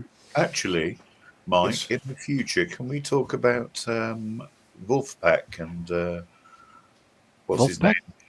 Joe Dart. Joe Dart. Oh, that guy's a badass too. Phenomenal player. Yeah. Yeah. Yeah. Yes, we can. Very good. No name brand. Should I get a pizza? Absolutely. Every time is pizza time. Yeah. Westfort, if you've got any requests for some Queen hidden gems, I'm in. Westfort, Princes of the Universe, last track on the Kind of Magic album. Yes. Dancer from Hot Space. Put Out the Fire, also on Hot Space. My favourite live song of theirs, Staying Power, which was actually a B-side and the first track on Hot Space. The studio version is fine. The live version is phenomenal. Milton Keynes, 82, Staying Power. Outstanding. John Deacon's playing guitar, not bass, the keyboard player to do the bass line. However, Neil Fairclough does do it, and if you search YouTube for the interview with Neil Fairclough at London Bass Guitar Show in 2016, there's a video of him doing it, and I'm the compere. So he did do it. Nice. Let's think. Tunes for you. Tear It Up, Off the Works, Keep Passing the Open Windows, same album. Man on the Prowl, which is like Crazy Little Thing Called Love Part 2. Made in Heaven, whole album, top to bottom. Play it loud on headphones. Innuendo, title track, Innuendo is magnificent. Headlong's fabulous. Don't Try So Hard, which is probably in my top 3 Queen songs. What was the strange track on Innuendo? Absolutely brilliant. Bijou. Yes, that was it. Yes. The guitar thing with a couple of spoken lyrics. Or do you mean I'm going slightly mad? That one, yes. Yeah. That one's brilliant. Yeah. Yeah. Love that track. I like the first track on The Miracle as well. Old Party. I Want It All, is it? Oh, well. No. That was first single. First track on Miracle is Party. Yeah. But if you want to hear something really good, Westfort, go onto YouTube and look for the isolated vocals of Freddie on Show Must Go On. Make the hairs on your arms stand up. And I dare you to try and sing along as well. He's so good. In actual fact, in about the early 2000s, I went on holiday to Zanzibar. Oh, very nice. We saw the house. The house where he was born He was and actually raised. born in, yeah. I'm trying to think extra tracks for you. So I said Made in Heaven, all of it. There's a great track on there called You Don't Fool Me, which is great for a bass player. You and I done that. On the Miracle last track, what we thought, we later found out, not at the time, Michael Renz de Visser, this is a bass channel. We don't do politics and religion. So if you want to talk about Trump, you need to take it elsewhere. If you want to talk bass guitars, you're more than welcome. I'll let you have one more attempt at a conversation starter, but that's not it. So take your Trump stuff away. The last track on The Miracle was meant to, was It All Worth It? Yeah. And we found out after Freddie died that, Joey, hi, good to see you, that the band and the management did not think he would live to make the next album, Innuendo. So they put Was It All Worth It as the last track on The Miracle because they thought that would be a fitting epitaph to the band's recorded output. Outstanding track. Always loved Scandal. Wish it had been a bigger single than it was. Love Breakthrough. Quintessential Freddie. Watch the video. Des Dog, Brian Ferry can't ride a bike. What? Hey? What? I don't know. Sorry.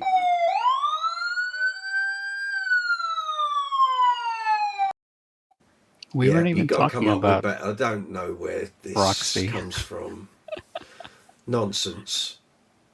Put your brain in gear and then write something sensible. That's what we ask for.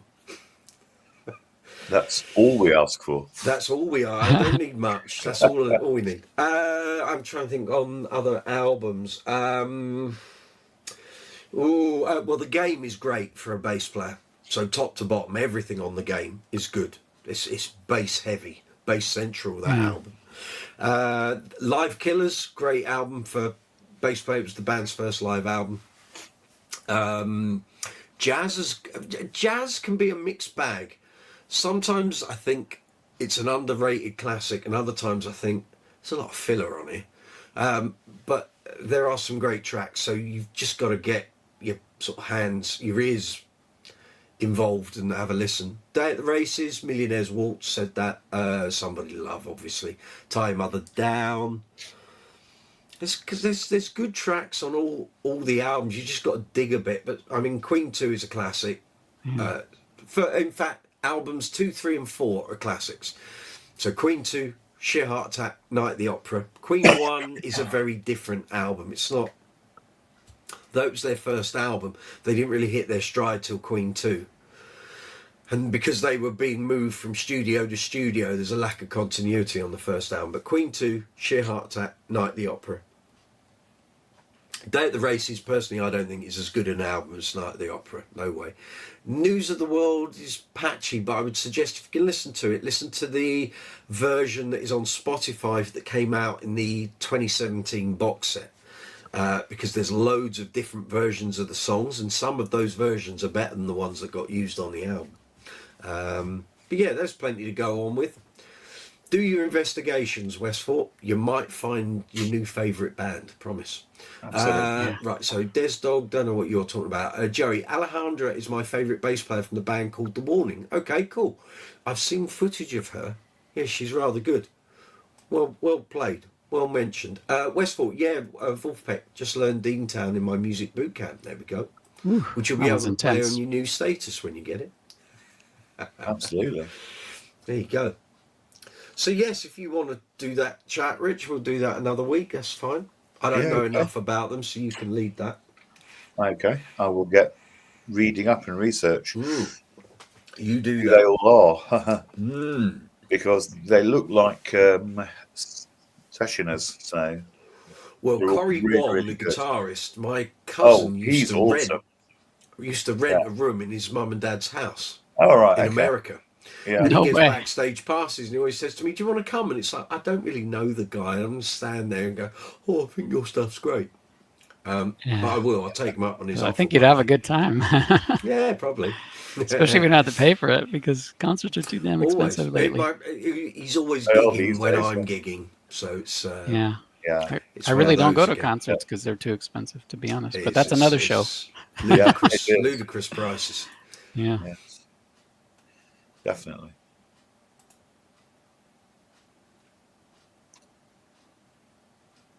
There we are. I'm just checking everything here is working, so it's all good.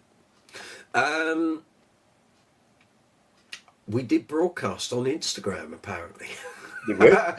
Well, I can see the stuff there. Stuff there. Not sure how many people watched it. I haven't seen an event log yet. Broadcast was started. Oh, it only started it a minute ago. No. I pressed go live earlier.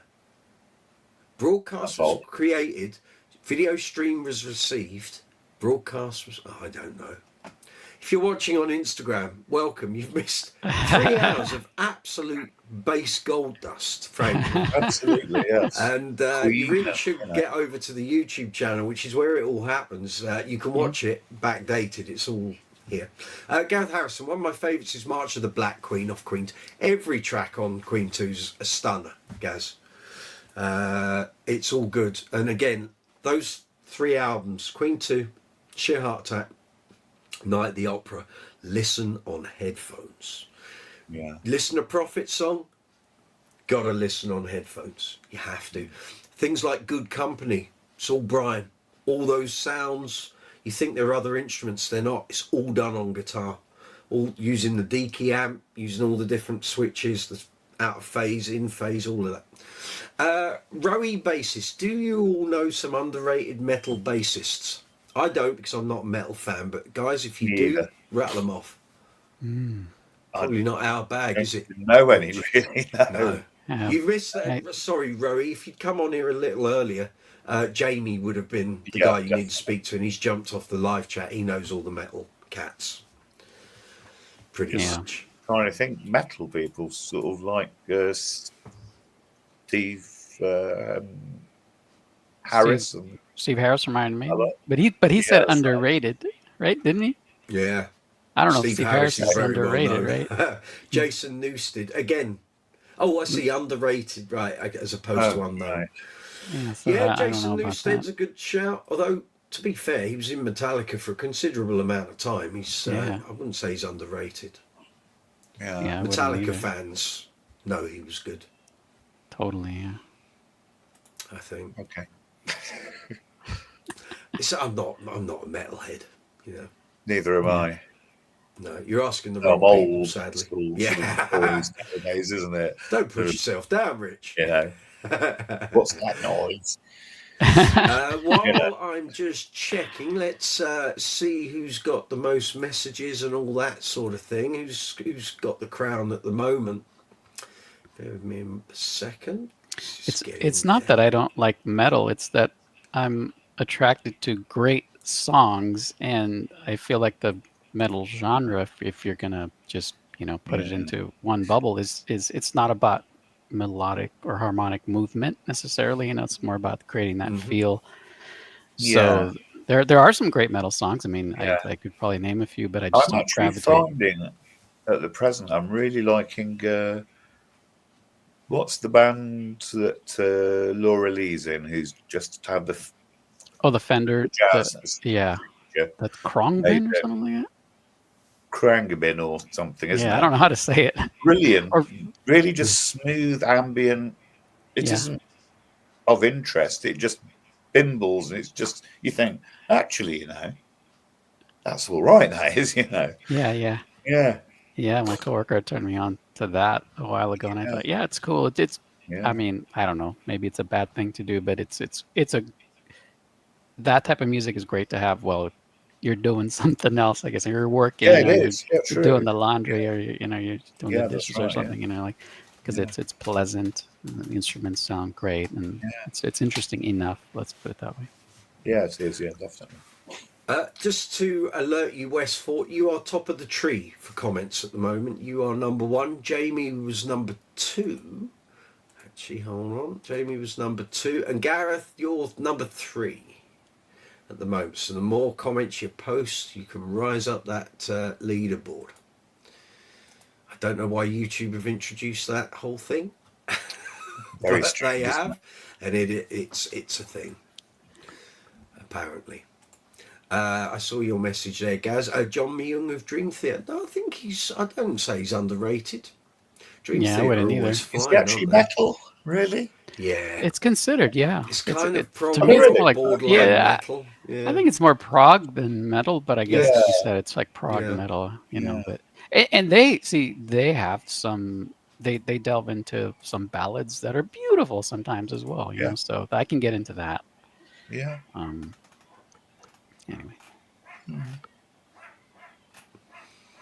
Yeah, they have some really good songs. Tab here. No, that's good. It's all up to date. Splendid. All organised. You have to stay on top of it. There's so many things to click on and check all the time. Definitely. Never stops.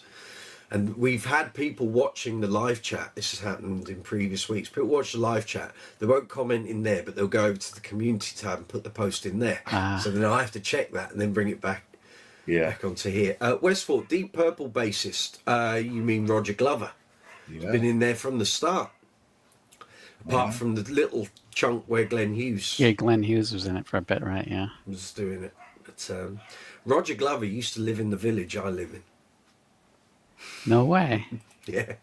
I interviewed him for the pre-show edition of the magazine in 2014, just before the London Bass Show.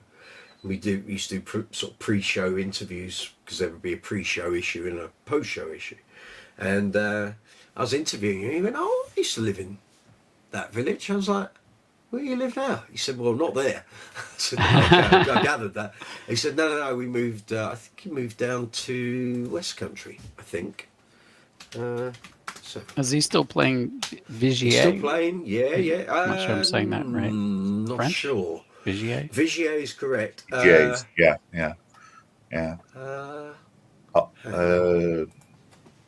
the arpeggi and the other one. Can't think what the other one was called though. He is now based, he says, lives in Switzerland now. Oh, wow. He's not daft, is he? Keep the money in your pocket, of course. Very clever. Wow. Messages here. Westport, learn some of their songs for my metal band. It was a challenge, I bet. Term, do you ever sit around with friends and talk about your driver's license? What's your problem? Oh my goodness. You've come on to my live chat. What's your problem?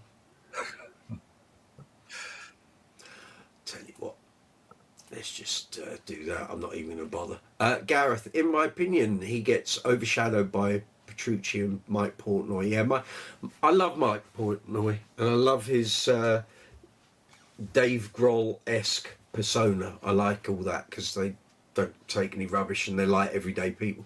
But he is kind of like the superstar in the band. But it is what it is. It is what it is. Westport, yes, Roger is not that underrated.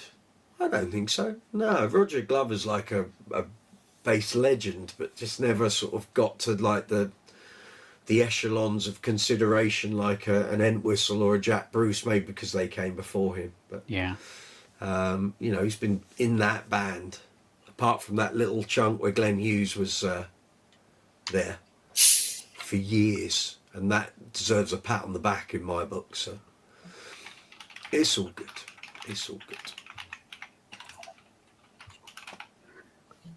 I actually have a pretty funny story. Yeah, go for it. I was about 14 or 15 years old, and this was back when you used to have to queue up at the music store or wherever to buy your tickets to go to a concert. So it was 87 because we were trying to buy tickets to see Duran Duran at Irvine Meadows Amphitheater. Nice. And so there's this big line because everybody got there early, try to get good seats. And there was this one guy that was not like the rest of the guys. I mean, this guy was like, he was done up in metal, long hair, t-shirt, jeans, the whole thing. And it was so funny because he pokes his head on and goes, "Is anybody else here for Deep Purple?" He was the only guy. It's just you.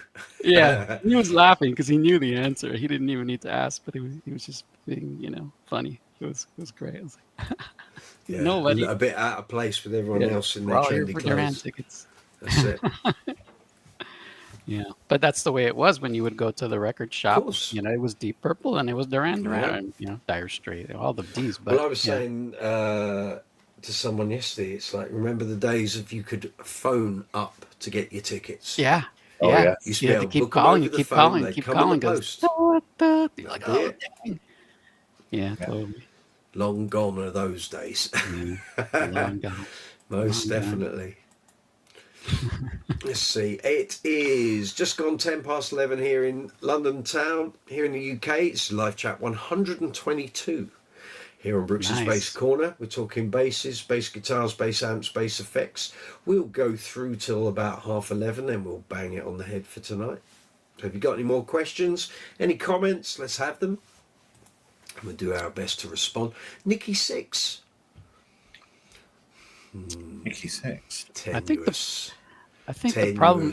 Yeah. For me, the problem with Nikki Overhyped, I'd 6. say. The problem with Nikki Very. 6 is you can't hear the guy. I mean, they don't pump him up in the mix. You don't even really know what he's doing. I know people who hang great stall on him and his bass playing. I'm not one of them. He may be a great bass player. I'm not convinced. But here's the thing with Nikki, Mike, and this goes back to John Deacon. He's the songwriter. That's what makes him great. That's probably only because the rest of them aren't sober enough for long enough to be able to hold a pen and put it on the paper. That may be so, but That I'd may sure be like it. I'd sure like to be receiving just one royalty check Oh, from of Home course, Sweet Home, and absolutely. we're done. Absolutely. You know? I haven't heard enough Motley Crue. It's not something I would tune in and listen to. And I'm not convinced that they didn't have, or the producers didn't have session players. Well, and it doesn't help that a while back, and this was probably already like 5 years ago, they had the horrible press, YouTube type of press, where you could just 100% tell they weren't playing. Like something would go wrong with the playback, and Tommy Lee's still going. Yeah. You know, so that doesn't help. You know, because they thinking of them also, that way. Their big albums were in a time where they'd go in, they'd be more interested in getting to the bar down the road than doing their album. So the producers would get them, not just them as a band, but other band, get them to record something, think, oh yeah, it's all right, you boys go off to the bar, I'll fix all that. Then they'd call up the session players and say, come in and do this. We need you here for like 2 hours. Do it. And they wouldn't get mentioned, obviously, on the credits and stuff, but the payoff was so big because the record company are going, this is our big album for the quarter. Got to make sure it's good. Well, no one's going to know any different, are they? And these bozos are too busy getting off their nut. But the record company's got to have its product. So, and that was commonplace back then. Yes. Patrick Sweeney, evening everyone. Late to the party. That's all right, Patrick. You know where we are. Westford, the other day I watched it. Oh, your typing's going there, Westford. You've been on the juice. The other day I watched an old live from Motley Crue. It was a total mess. They were a total mess in their heyday, let alone. I know people used to go and see them when I was at A-level college. We're talking 88, 89, 90, 91. And you'd see them next day and say, oh, was it a good gig?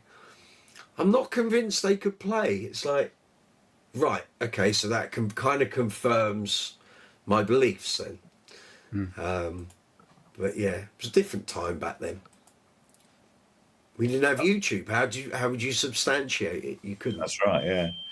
I think probably the actual clue is in, of course, the actual name, isn't it? If you don't know what they're about, read the book The Dirt.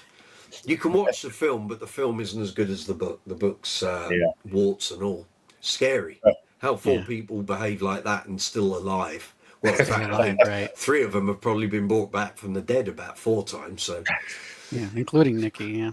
Craziness, off the leash, and I mean, not helped by their manager as well, who was Doc McGee, who had previously worked Bon Jovi into the ground on their New Jersey tour. A tour that went on for 3 years. My goodness. Started in '88 and finished halfway through 1990. Wow. Crazy. Wouldn't give them a day off because they were riding the crest of a wave. It sealed their legacy, but they were completely knackered and burnt out by the end of it. Let's see here. Westford, yes, my typing is getting away from you there, you see. Puck 27, good to see you. Haven't seen you in a while. I always loved the bass solo in Fireball. Trying to remember. Is that I'll have to listen to that. I'm not familiar. Purple, that's Deep Purple. Yeah. We're talking about Motley Crue here. Wait a minute. It's certainly not Quo. If it was Quo, Richard could play it. Yeah. Patrick, session players and singers still to this day cover the parts of a lot of pop acts for the purposes of a record. Correct. It's a long known trick and it still goes on. Gareth Harrison, thoughts on the Keanu Reeves Fender P Signature? Not seen it. Let's have a little look, shall we? Who? Keanu Reeves. I didn't think that it was something that was released to the general public, though. I think I saw that video that I think he's talking about, and it was intriguing. It's got a stacked. It's got a stacked knob. Yeah, on Guitar World. Actual playing was intriguing as well. Yeah. It says a Keanu Reeves inspired precision. That's dating back to last August, so it's been out for a year. But was it a new Fender released? circuit? I don't think it was like a release, though. I think it was just they were just showing off what they had done for him. Control setup is cool, although I would have gone volume tone instead of volume balance tone. No, volume balance every day of the week, mate. Please, you don't want volume tone. No. Well, I can't find any shopping links for it, so I'm guessing maybe it was not released. Yeah, I don't think it was like any other signature bass. I think the custom shop was just showing off what they did for him, and it looked cool. It sounded fine, but I don't think it was something you could buy. Are the knobs stacked? All the pictures stacked. I'm seeing. He did like an early '60s jazz bass knob. Yeah. Oh, yeah. Here we go. I've got a Sunburst Precision with a P and a J and 3 controls. Oh, it's a P bass Ultra, right? Yeah. Yeah. Okay. Cranky. There's our thoughts, Gaz. What are your thoughts? What are you thinking, young man? Enlighten us. Spill the beans. All of them.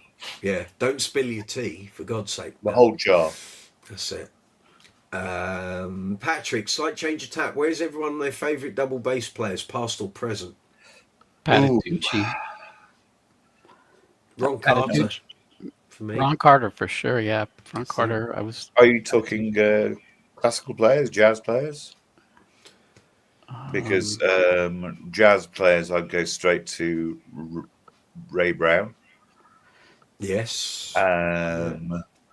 Classical players, there's a Canadian guy who's got a little, very small Amati bass called Gary Carr. Absolutely phenomenal. Right. Really, really good he is. And if you want to see a total spectacle, if you type in Shardass into YouTube, as in CZARDAS,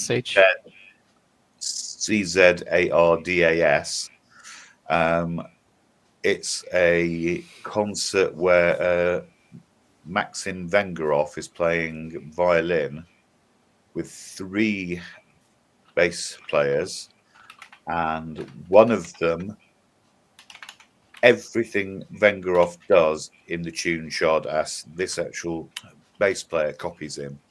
It's phenomenal. Look it up. I just found it. Funny spelling is Shardass. Yeah. Yes. John Cooper's come back. You guys are still going. You know the drill, John. Sorry I had to drop off earlier, not long after I joined. Going back to the Marcus Miller gig, just stunning. Technically astounding, but such feel and charisma. That's the man. Quite right. It's John. Marcus. He went to see Marcus Miller at Coco on Saturday. Okay. Yeah. I was hoping to go, but there was no way I could get from Ipswich to Camden, and by the time I'd got there, I'd have had to have left my basses in the car, and I wasn't prepared to do that. Mirza Ariz Isam, how to improve understanding of harmony and fretboard navigation. How long you got, Mirza? Harmony on any string instrument is the link between the physical measuring of the left hand and the ear pitching. So by actually playing more and more, you usually find that your sort of inner ear is actually hearing the actual next note before you actually play it. It's Marcus Miller explained it, and this applies, doesn't matter whether it's upright, electric bass or whatever. You've got to think of playing and notes you play as a vocabulary, and basically playing, whether it's bass or any instrument, it's a means of communication. It's a call and response thing. Yep. But until you can have that conversation, you have to learn the letters and the alphabet and what the words mean and how you use them. It's the same as when you learn language as a child, and he's correct. But what you have to learn is navigating your way around the fretboard to get to the notes you need in order to make the communication that your head and your ears are hearing. It's the same thing.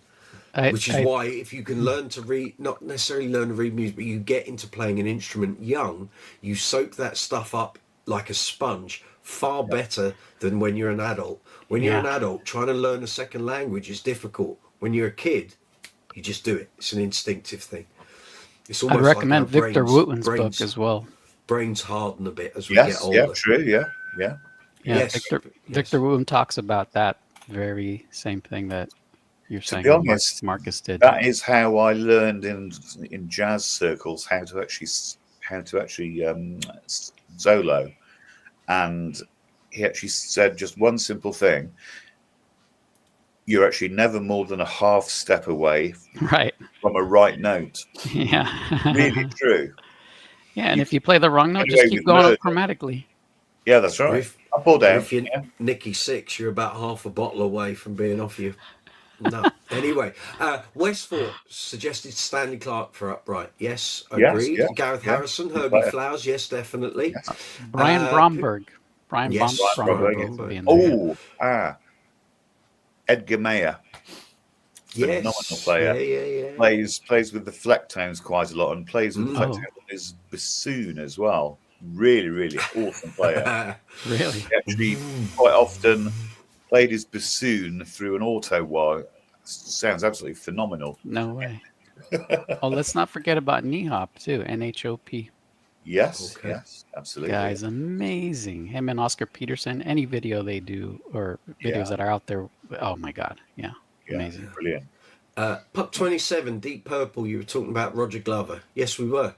What would you like to contribute to that thread? John Cooper, double bass. Christian McBride, good call. Ray Brown, we said that. Yep. Esperanza Spalding.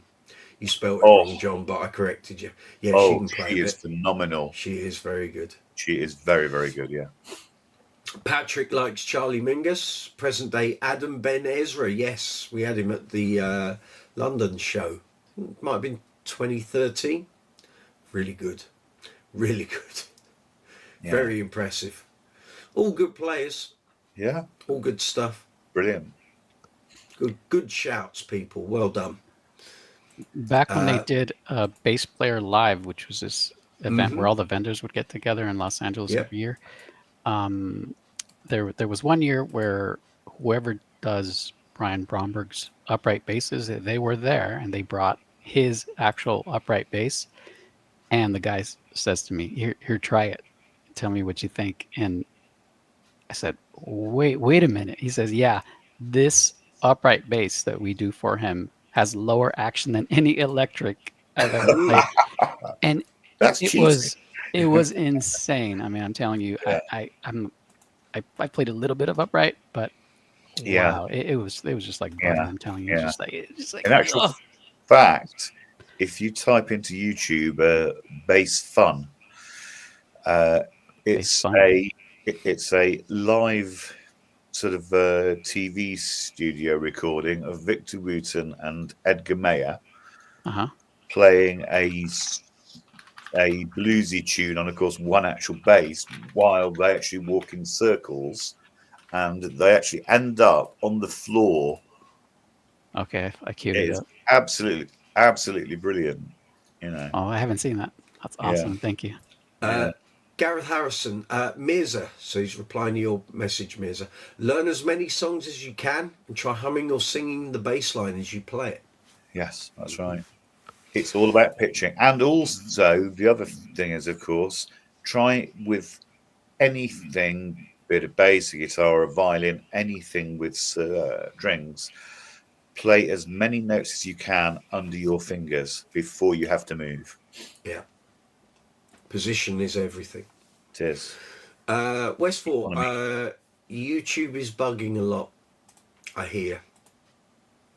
We'll be gone shortly, don't worry.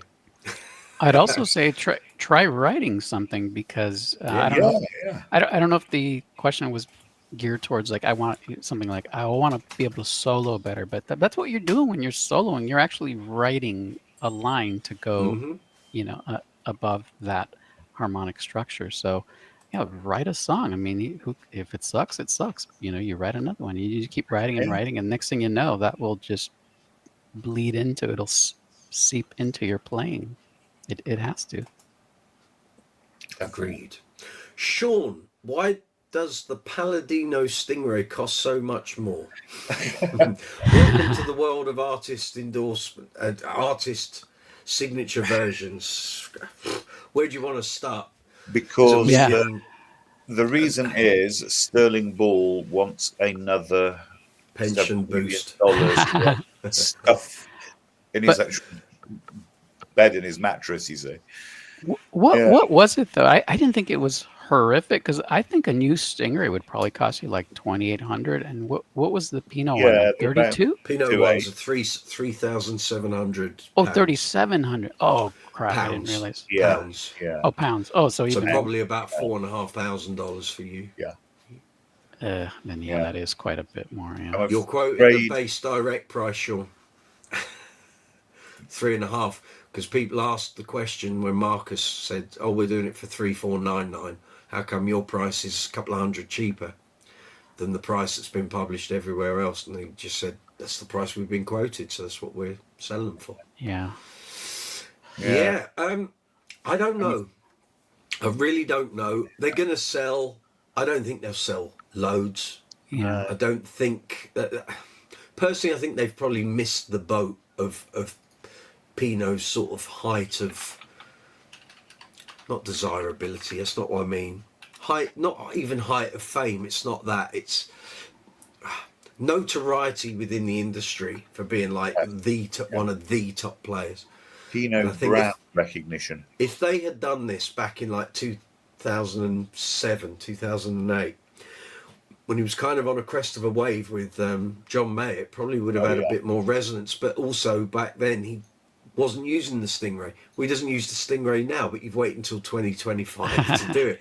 Someone did say on Bass Chat they think that's why Music Man have been producing so few fretless basses over the past couple of years. But then someone else pointed out you can have one via the custom you totally bass can do facility. Yeah, they just don't sell in enough numbers to make them probably a viable business proposition. I think that, well, clearly the height of fretless people wanting that sound is long since past. You were talking mid 80s when that all started to sort of mid to late 80s when it started to phase out. Namely many songs in the 90s that had fretless bass on. Not You're too right. many. I'm glad you're mentioning that, because that's the one that calls to me. Like I wouldn't buy a new one because that's too much. But if a fretless Pino came up for sale, within a couple of years from now, I might think about buying that. Because it won't be cheap. If it won't be cheap, because they're going to be limited in number. Someone did say maybe they'll bring out a sterling version that'll be like under £1,000. Yeah, maybe. But I love that sound. But I agree with you. You don't hear it a lot. You just don't.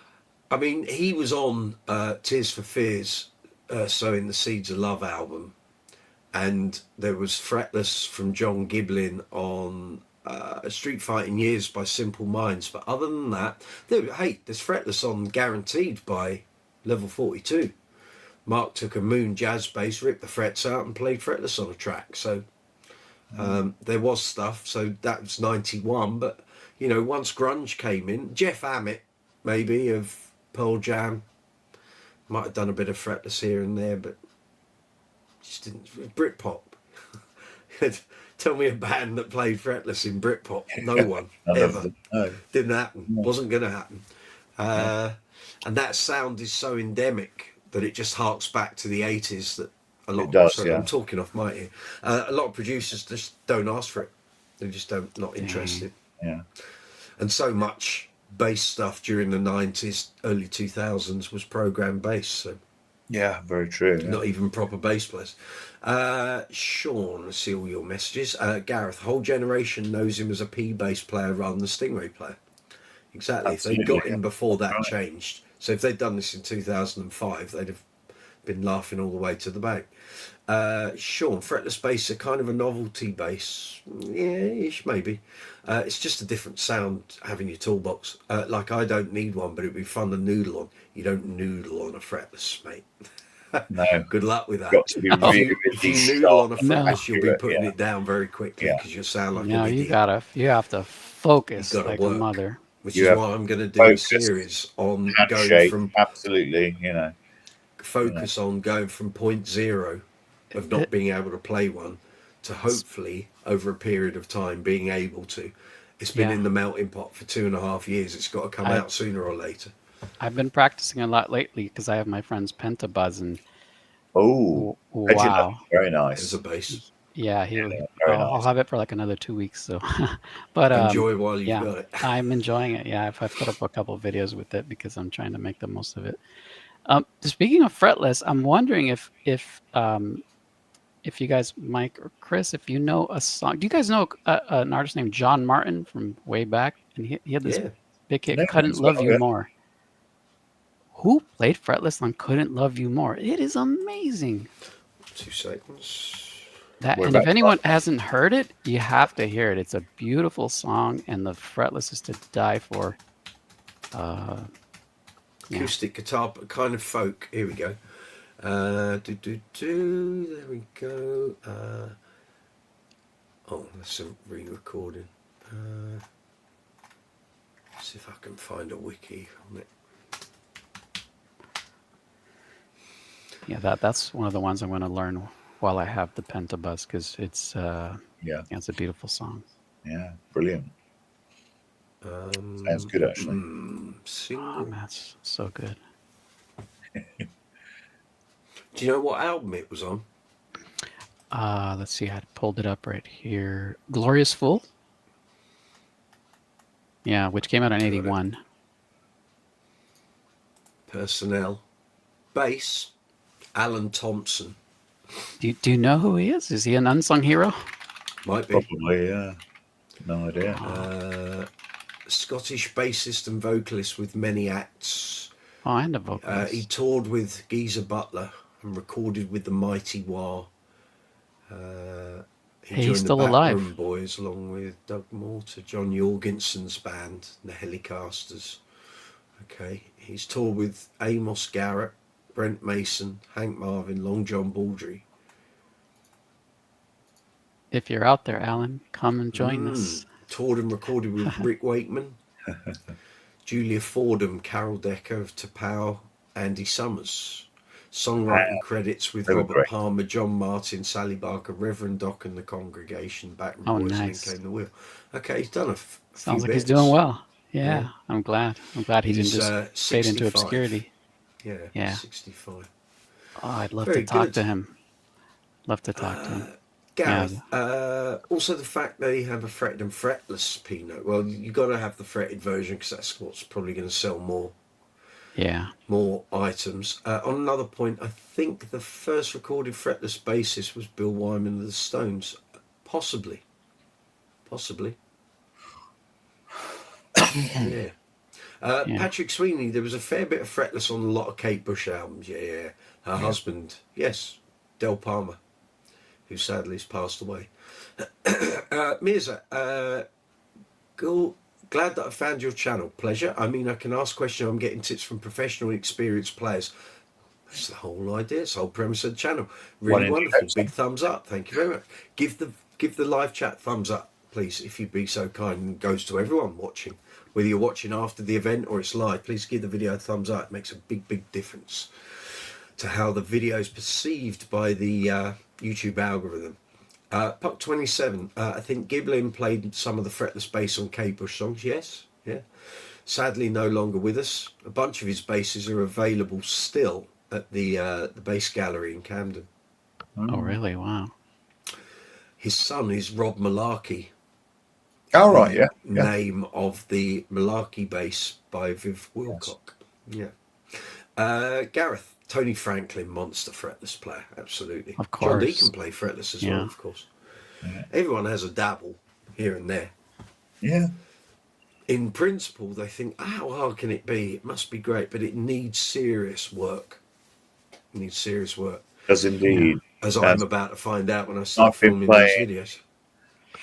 I've been playing classical and jazz double bass for decades and decades. Oh, really? Yeah, and even then, I actually find, of course, fretless really tricky. Hmm. Yeah, and I've got really good, you know. Yeah, it takes work.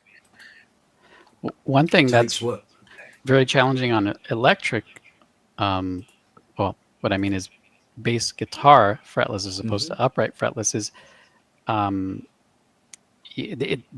especially when you get above, let's say, the 7th fret. I mean, the notes are so much more close together. How much you get smaller gradually, isn't it? Yeah. Yeah. Like I don't have it here. I used to have it here, but I made myself a little fretless because I wanted to learn. So I took, a cheaper bass, a little area, a CSB 380, not thinking, hey, dummy, that's a 32-inch scale, and I defretted it, and it came out pretty well.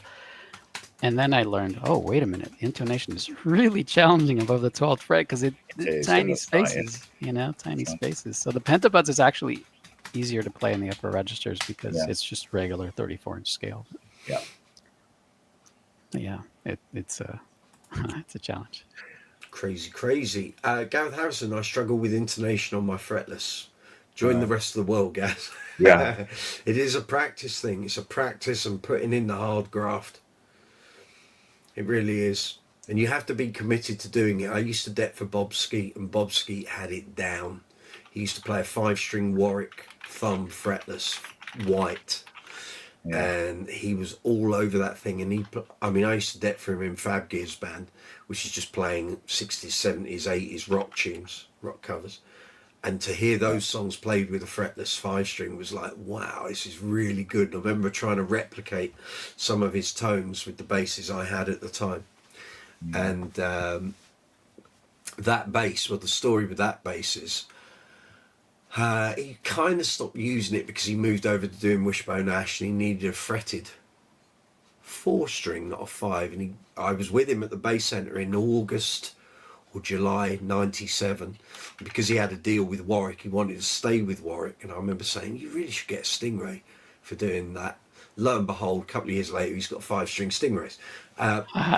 But he kept hold of his 5-string Warwick, and it's very good that he did, because one day Prince came to town to perform at the Brits, and Prince's instruments didn't make the flight. And his tech raced into the Bass Centre in Wapping saying, have you got white 5-string fretless Warwick thumb? And they went, no, you don't get many of them, but we know a man who does. They got on the phone to Bob. Bob's bass ended up being played by Prince at the Brits. No way.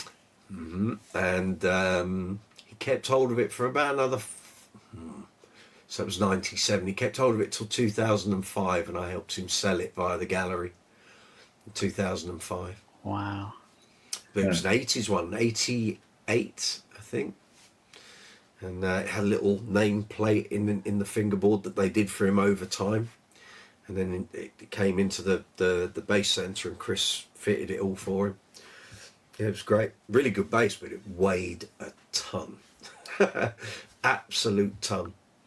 Oh. And I remember, I think I remember asking him around about 2010, 2011, do you regret letting it go? He went, no. He said it was just so heavy. It's It's a too big, heavy. cumbersome bit of wood. Sounded lovely, but it was just too much. Patrick, Steve Bailey, 7-string fretless genius. Yeah. Also Michael Manring on his... I've met Michael Manring. Oh, I love Michael Manring. On his Zon hyper bass. Yeah. Actually, thinking about it, closer to home, what about Lawrence Cottle? Cottle, yeah. Bosborough. Lovely, Great bass players. Yeah, really all nice. over the Bad Company albums. Yeah. Although poor Boz, I mean, he really had it put upon him. And they were on tour in America. It must have been like late 70s, early 80s, and Ebos had come out. I think I've mentioned this before on a live chat, but it's worth recounting. So, Bad Company are at the peak of their fame. Huge outdoor stadium show, 80,000 people. And Boz gets the good idea that he thinks he's going to do the whole show with this Ebo. What it does is it makes the string vibrate. So you haven't got to play a note. You just point the beam of light at the string and it makes it sustain. As long as you're pointing it. Yeah, well, he didn't quite master the technique before employing it. Went on stage. Now, bear in mind, Paul Rodgers is not a man to be mucked about with. And went on stage, curtain goes up, crowd are going nuts, and the whole stadium filled with for literally 3 minutes. Oh, and, man. Apparently the look Paul Rodgers gave was the death stare, and there may well have been some punches thrown after the show. Oh, I can only imagine. Apparently the Ebo went in the bin not long after the punches finished, and that was the end of that. Oh, so, man. kids, don't use Ebos, not on a fretless bass. Just feed him back, just complete feedback. Just complete. And he couldn't work out that taking it away from the strings would stop it. He just left it there completely. How do I stop it? How do I stop it? Take it away. There we go. Gareth, didn't Sting play fretless on a lot of stuff with the Pulse? Yes, he did. Yeah, not always in tune either. I was about to say that. If you really listen, his intonations. All yeah, over. it's again, not. It's not all the way there. Band, in a 3-piece band, you can get. You're really exposed, Yeah. Yeah, but he can kind of get away with it because it's like it's close, but it's not quite. But Andy Summers always had so many effects on his guitar. You got so much modulation in chorus and wah and flange and phaser and stuff. It would sound relatively in tune. But it doesn't bear. That's one. If you listen to the isolated one, you're gonna say, "Well, what the?" That's right. Yeah, but it works. That. Yeah, exactly that. Paul Rodgers, is this a fishing channel?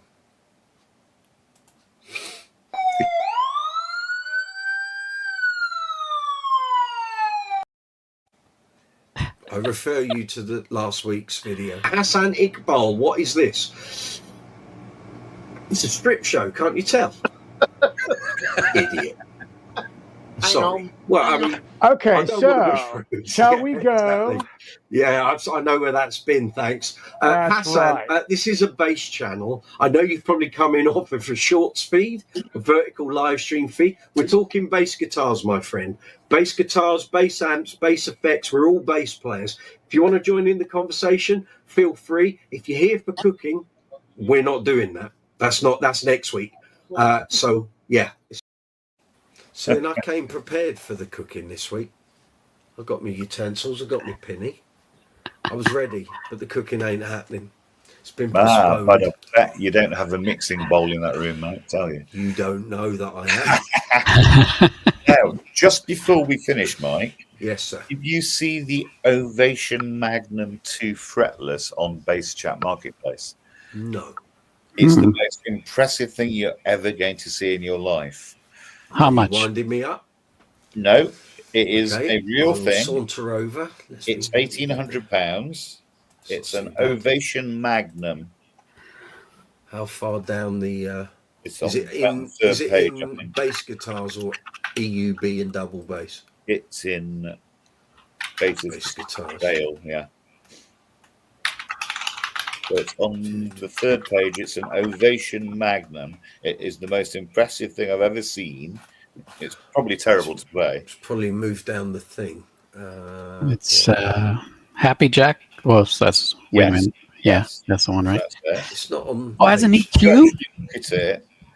There's an actual one piece for the 4 strings with a lever, and if you look closer on one of the pictures, the actual bridge intonation is all marked. Let's have a look. It looks like a. It even has an actual graphic equalizer. Graphic EQ. I was really impressed. The bridge looks very. The bridge looks very Kubiki. Yeah. Yeah. The actual bridge saddles, if you look on the sort of larger picture towards the bottom, it's actually got little marks to actually calibrate it. It's phenomenal. You know. Wow. Oh yeah. Crikey. Yeah. Not my thing. I'll be Not honest. me, but and I've really, never really heard one really of those cool things. though, isn't it? It's I'd love of to play its it. time. It's of its time. It just Definitely. looks heavy though, that one. Yeah. All those things that came, people were just throwing crap at the wall and waiting to see what would stick. Yeah, that's right. Yeah. And those things were kind of a bit of a novelty. Yeah. I think. Oh, it's not too Is that a bad. sliding pickup? What's that big chunk of wood in the middle? It's just a In the gap, middle? isn't it? Do you know what? It's like I don't know. the pickups are built into a frame. Yeah. That's what it And is. just sort of, nailed on with Yeah. it. Yeah. Yeah. Good luck Interesting. slapping that. Not for me. You can keep that.